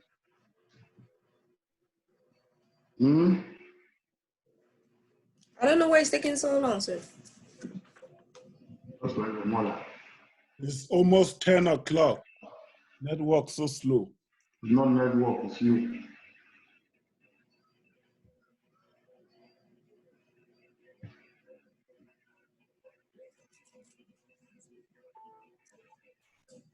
Network has no problem. Will you put any chance on now? Also, I have a kind of an obvious question. When you grant a user create all tables, or not all, create any table, yeah. So do they also have access to dictionary tables?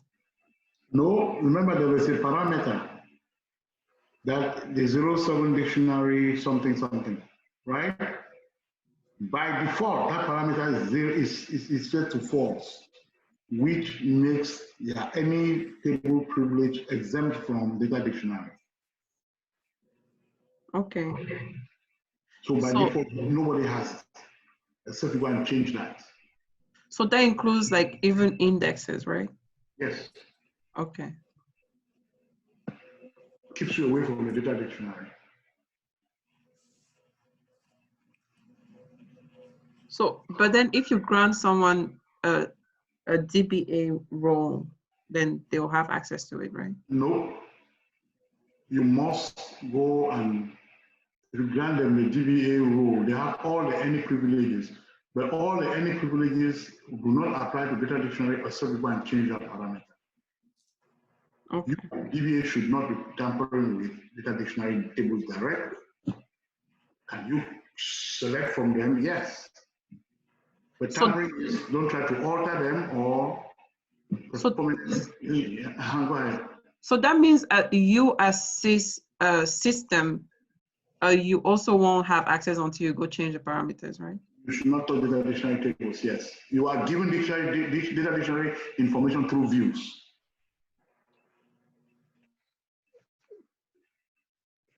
Do you have access? Do you need the information in them? Yes.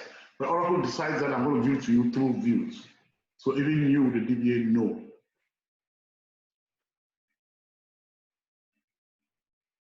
So you say you can go change the parameter. You can only go and change that parameter, and you can go and do it with the help of Oracle. You must need Oracle support by your side.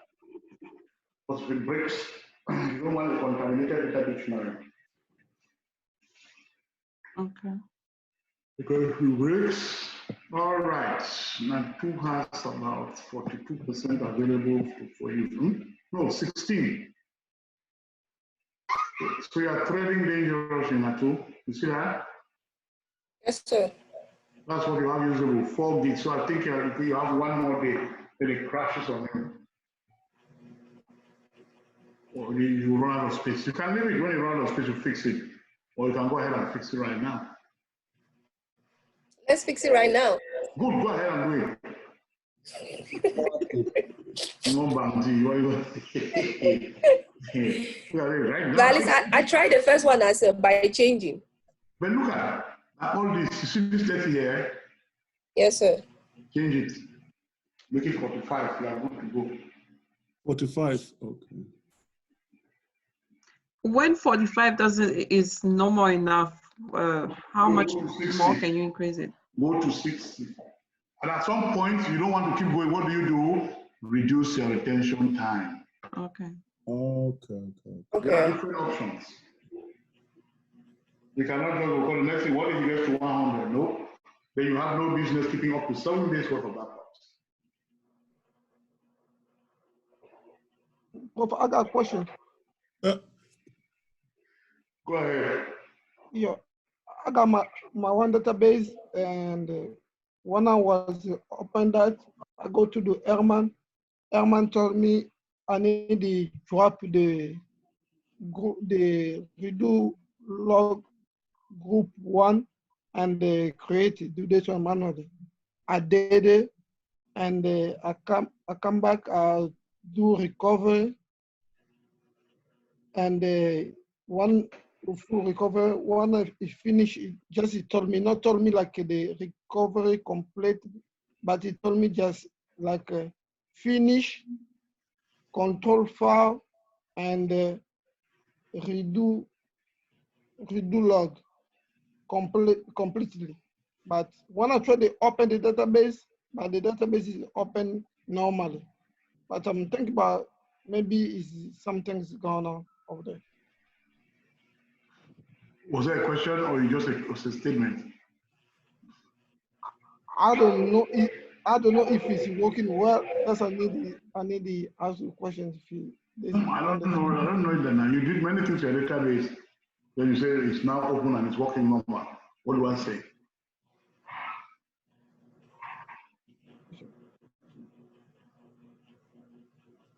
Questions? So what is non-recoverable flash covering area? What does that mean? Non-reclaimable flash recovering area. Like which one? That's what is in my EM. I don't know. I see 25.16 gigabyte.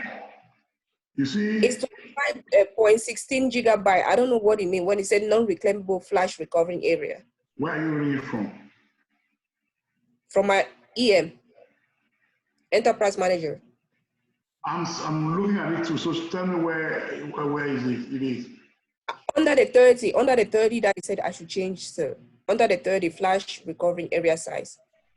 Under it, directly below it, yeah, there's a non-reclaimable flash recovering area. What does that mean? Non-reclaimable means your data files are in there now. You cannot take that one because they are not obsolete.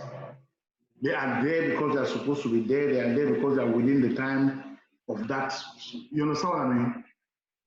Yes, sir. Now, the only space you have is 4.85. You cannot take anything from 25.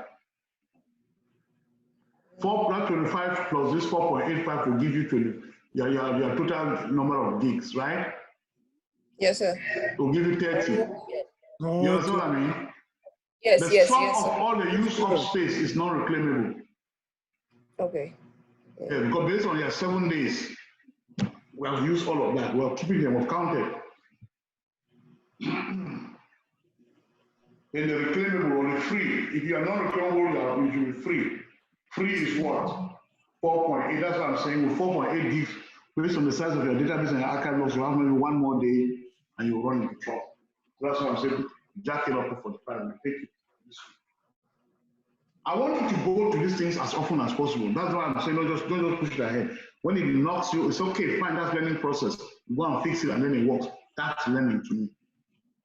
Not just that my own is not having no problem. If you're just having no problem, that's not good because you're not practicing how to fix it. Am I making any sense? Yes, sir. Yes, sir. I ask To have a problem is a good thing. a lot of people have a problem.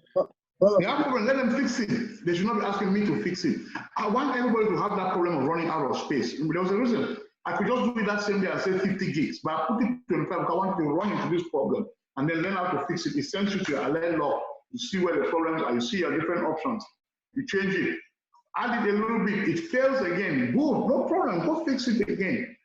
That's learning. You must learn how this thing is going to have, they're having problems at work. And then you must be used to going to look at your alert log and interpreting the issues there.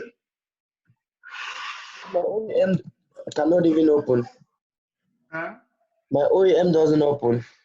Good, so fix it. Why doesn't it open? Why doesn't it open? It does not even like show the database like to the point where I even put let me say the password and the user's name. It does not even show that part. Because it's down, maybe.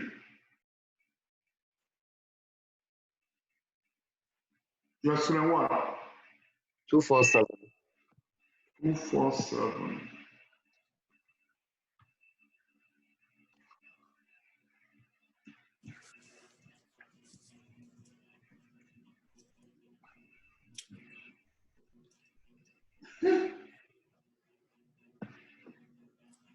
The database open? Sorry, Prof. Is database open? Your database open? I haven't tried it. You see, so you're not trying it. How can that's why I you were supposed to go to your VNC. You shut down your database and start it up.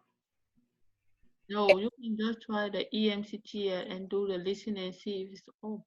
That's what I'm saying. Do all of those things first now. That's what I'm saying. EMCTL status and so on and so forth. Before, make sure database is open. Make sure listener is running. EMCTL. Then you start doing it. Yes, I cannot fix when you have not even attempted. Yeah. I want you to have tried all of those ones. Let it not work. Then we can come now and first thing what may be the issue. I had the same problem in the morning. That's what I did. First exit it, let me do it.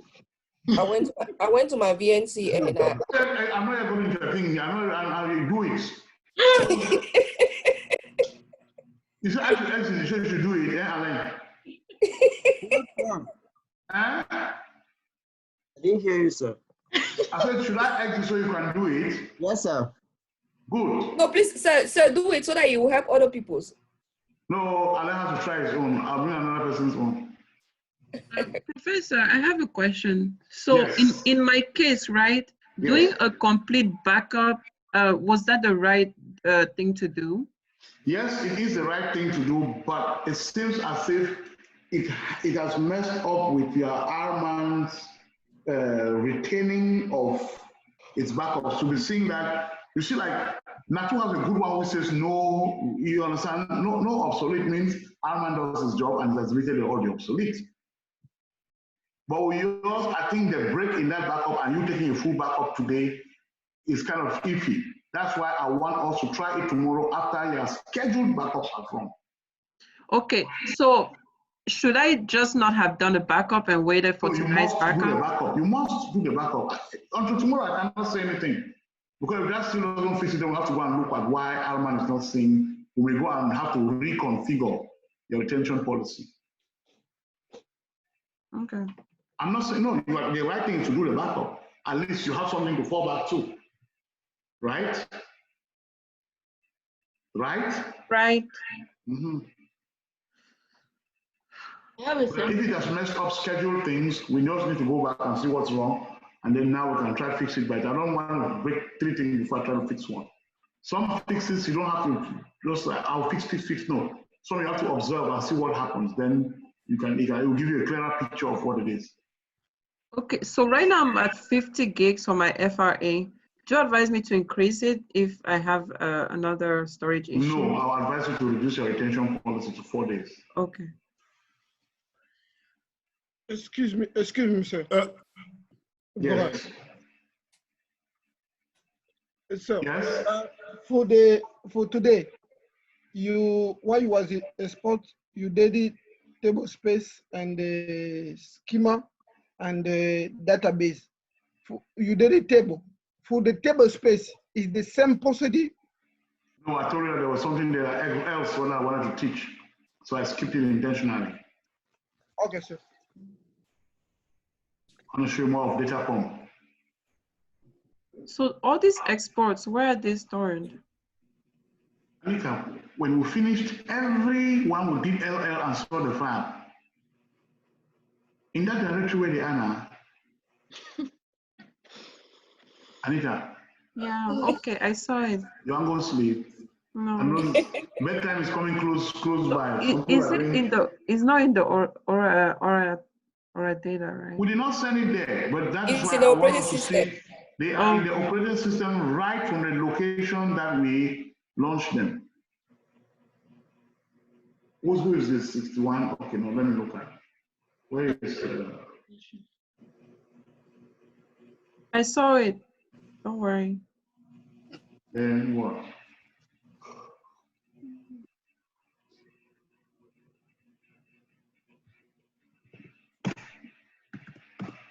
See it again. Open my eyes. Open. Who's writing like that? Natu?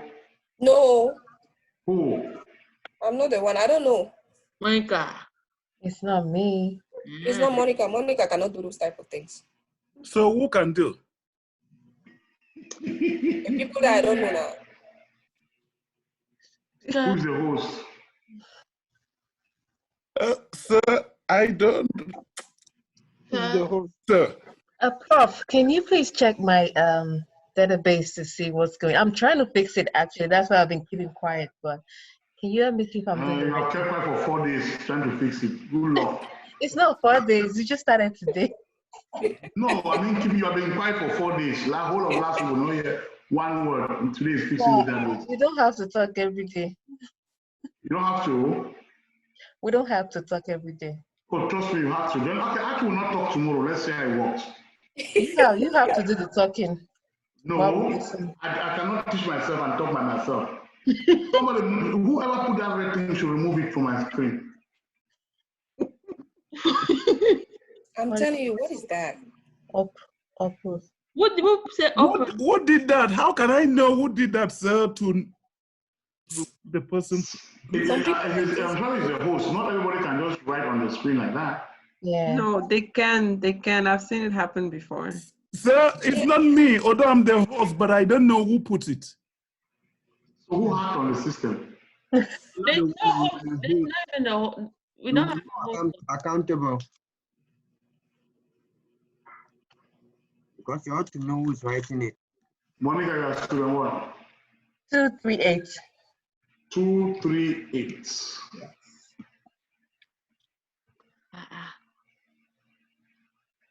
238. Yes.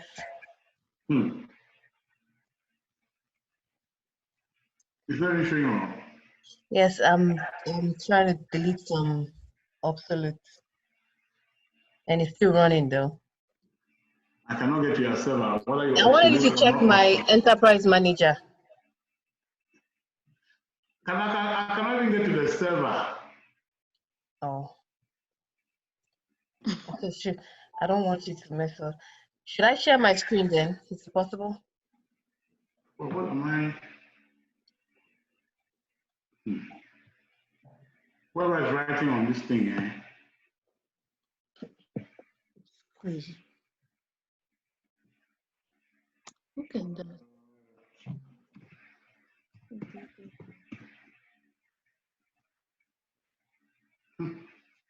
April class 26. It's very close to 10 o'clock. I think that maintenance has kicked in for you because this is not.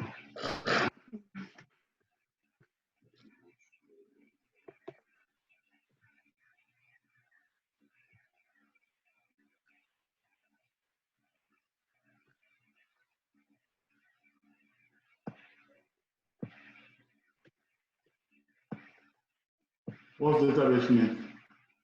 MODMO.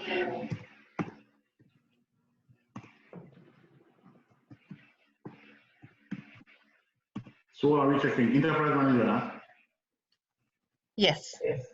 What's wrong with it? I think there's an issue with the archived log. So go and do the same thing now. Go and clean your, increase your FRA, delete obsolete, or do one of those things. I'm deleting obsolete right now, but I can still log into my enterprise. So I'm hoping once I'm done, once you're done, you start doing refreshing, then it will maybe start. If you archive log, if you have a catalog issue, then you have the problem. It will clear up almost immediately. The space is created. Okay. EMC, yeah.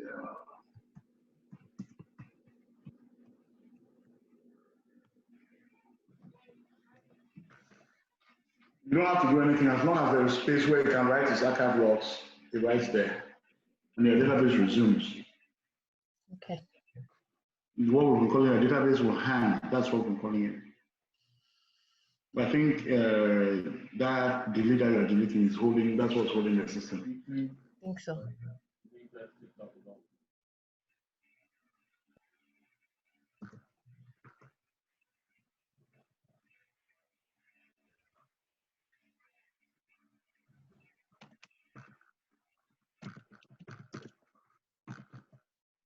All right, any questions?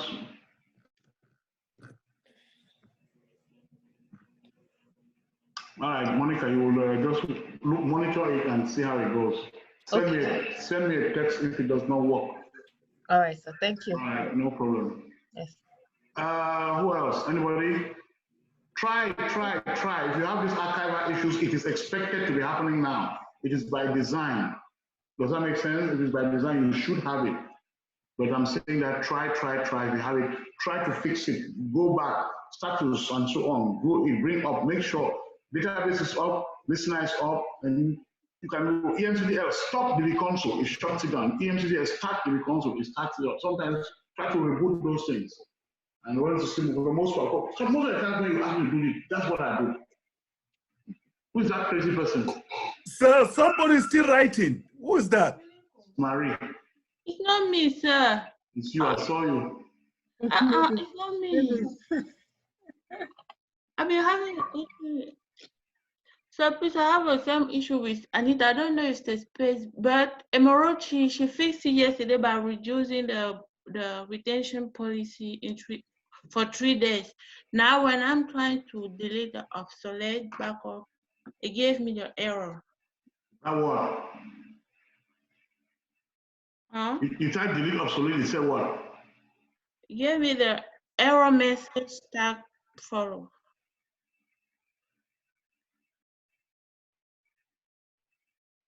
When you type Natu1, he didn't say that. Because what do you One say, Mary, what is the error? What did you type? What is the error? What does it read?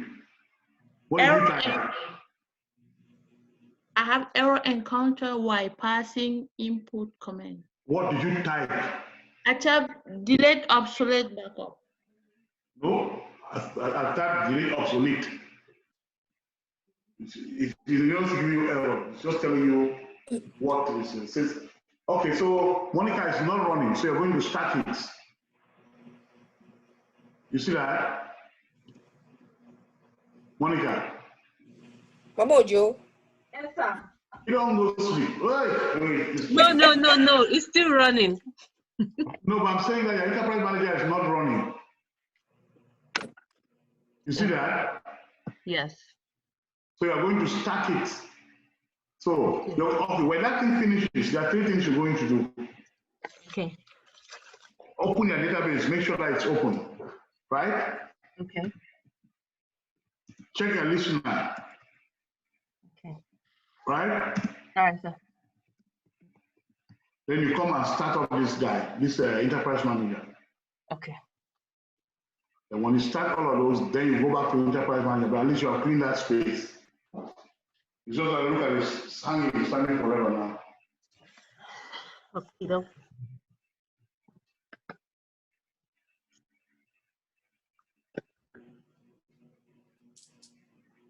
All right.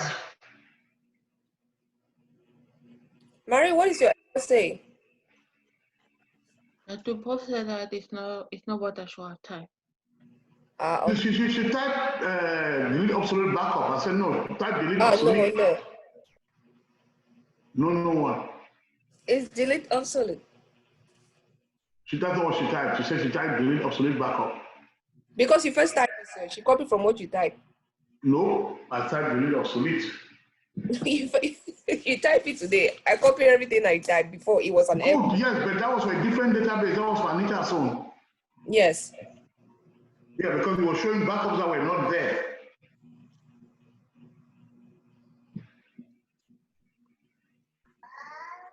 Ask her when she typed delete obsolete, what comes up? Mary, is it working? The system is slow. Give me a minute. The system is slow. And I tell you, when the system was fast, let us work on this thing. No. Now it's 10 o'clock. Now everybody wants to say my system, my system. My system. Good night. No, sir. Don't go. Thank you, Prof. You're welcome. I'll see you. Don't go yet, sir, please. I should wait for the system. It's already there. You see the time? Yeah. Okay. Young lady, is your job? Yes, ma'am. I said yes, ma'am. Oh, is she alive? Is she alive? All right.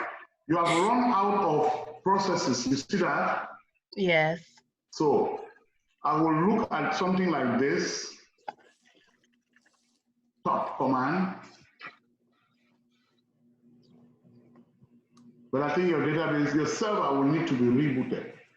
Kill because we may have some processes that do not have identifiers. So we've run out of processes.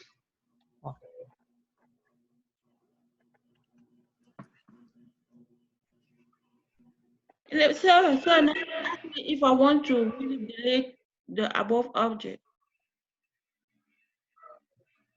So look at those objects. Don't be looking. We have just had a class. Try to apply the class now. Don't be reading it and asking me. You don't want to be in the class.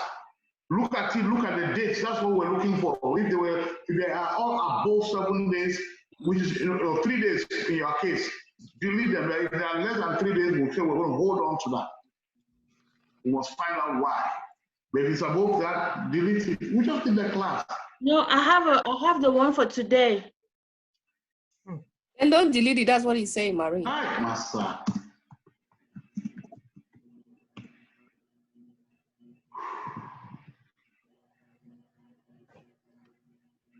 So I'm trying to see if she's running out of processes because she has too many. Yes. But you see, she has Oracle here running 47%, another one 45%. Those are jobs. I think those are her 2 jobs that she's running. You see that, right? Yes, sir. Yes, sir. That's what is making our system slow. It's 2 Oracle processes. Where just to grep is taking forever.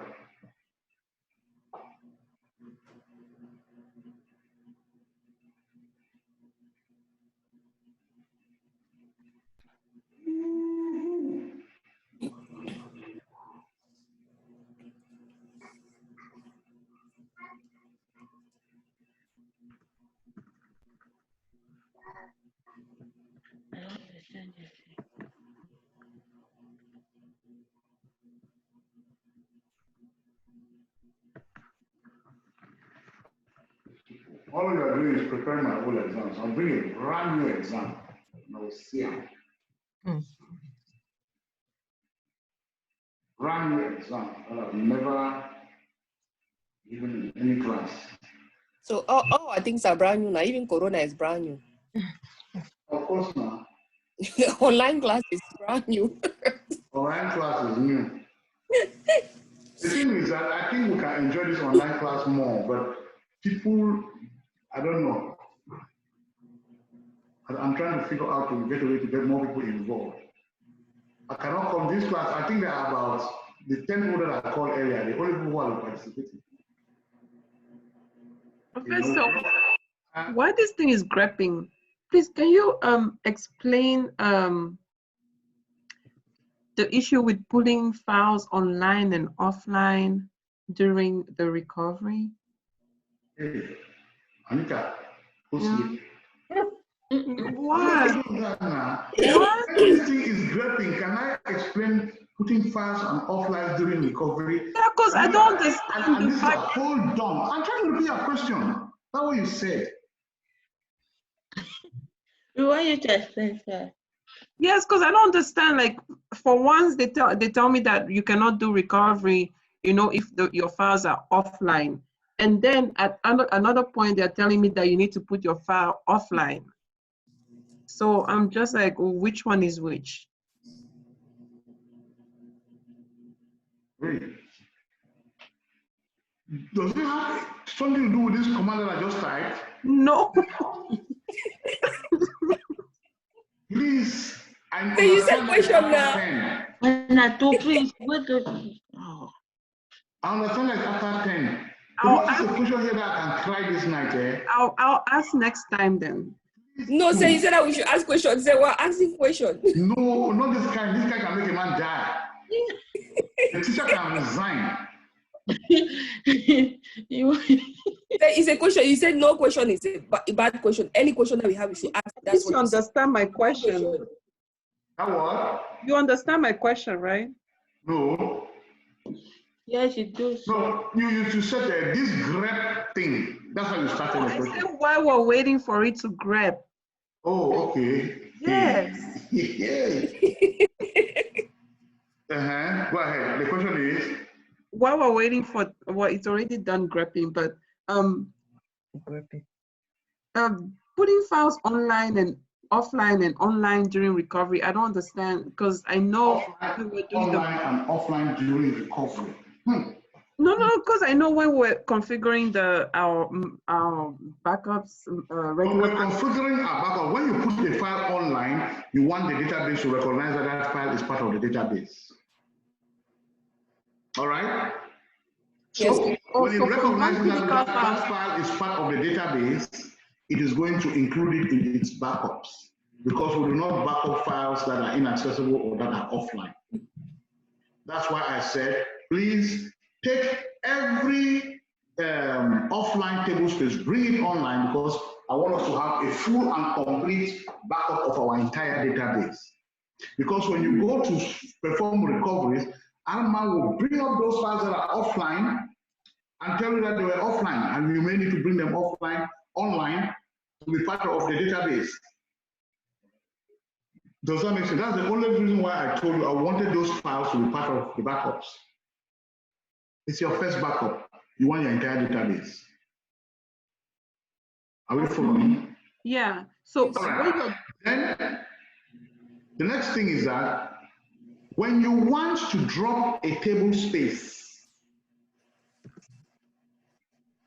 Once you want to drop a table space or you want to drop a data file, what we are saying is, I want you to take that data file offline first. So that, because when you take it offline, what happens? Checkpoint takes place. Right? Everything that is supposed to be written to that file will be taken to that, will be written to that file before it is taken offline. Okay. And then you can drop your data file. If you want to drop a table space or a data file, you must take it offline first. Else, you are running the risk of not telling the database that you are dropping a file or have dependencies on that data file which has been dropped. And we don't want the database to see it as a failure. When you issue that command to take it offline, it updates control file about the status of that file. That file is offline. You can never bring back that file online unless you restore it. Once you restore it, you recover it, then you can bring it online. And that's the offline and online things that we'll be talking about. Question? Can you take over the restoring part and the online? So you say you have to take it offline first if you're doing the restore? No. I want to, okay, in the event that we have a crash, correct? I must go and take that file offline. What is offline doing? It is updating control file that this file no longer belongs to the database. Remember, even if you delete that file, it means you have crashed the database. You must go and take that file offline because it is in bringing online where there will be restores and recovery, trying to get that file back to where it was. Okay. You take it offline, you will restore, you will recover, then you bring it back online. You are bringing it back online simply, you are simply saying alter file open. That's not what I mean, but I'm just telling you something of that nature, right?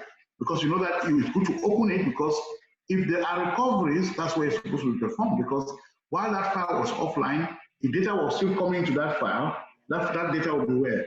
In the archive logs, and we're going to perform a recovery.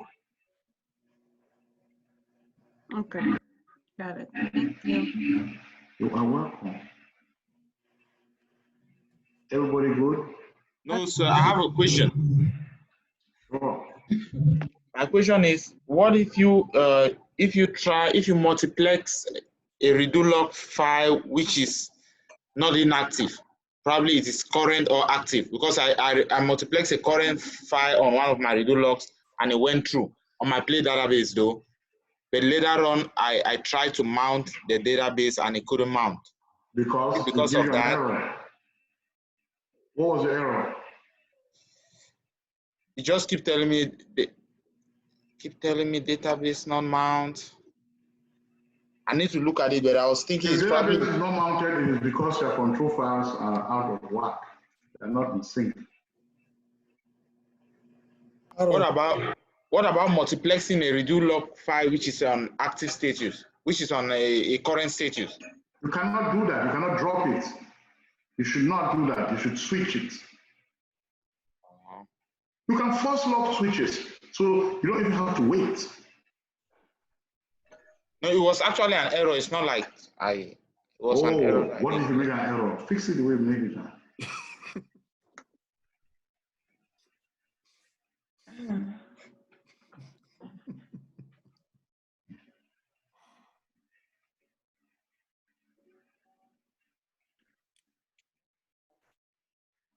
All right. So tomorrow, if my backups don't run, should I go ahead and do another full database backup or? Tomorrow, if your backups don't run tomorrow, as scheduled, yeah. Send me a text and I'll look at it. Okay. But they should run, right? They should run. But just in case they don't, I understand. Okay.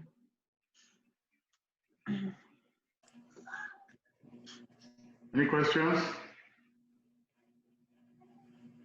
please, when I ask for questions, if we have this time to do it, it's much, you have enough questions just like the morning did. But once you don't ask them, what do? It's frustrating me.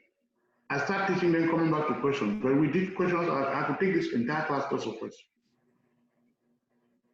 You have a problem, bring it so we can fix it, and I fix one, I'm showing 10 people. But tell me I've tried 1, 2, 3, 4, 5 things. I like the way Natu and Anita are doing their things, and Marie, because they are fighting it. Even if you broke it, bring it, let's fix it. I'll give you a small amount, and that's all. But what's the issue? Do 1 or 2 or 3 things. Don't bring something like, if you know, just leave it like that. No. Because your playground is try things. Try it. All right? Yeah. Okay, good night. Have a good night, sir. Thank you. You too. Good night, sir. Good night. Bye. Good night, sir. Bye. Alan, have you fixed it?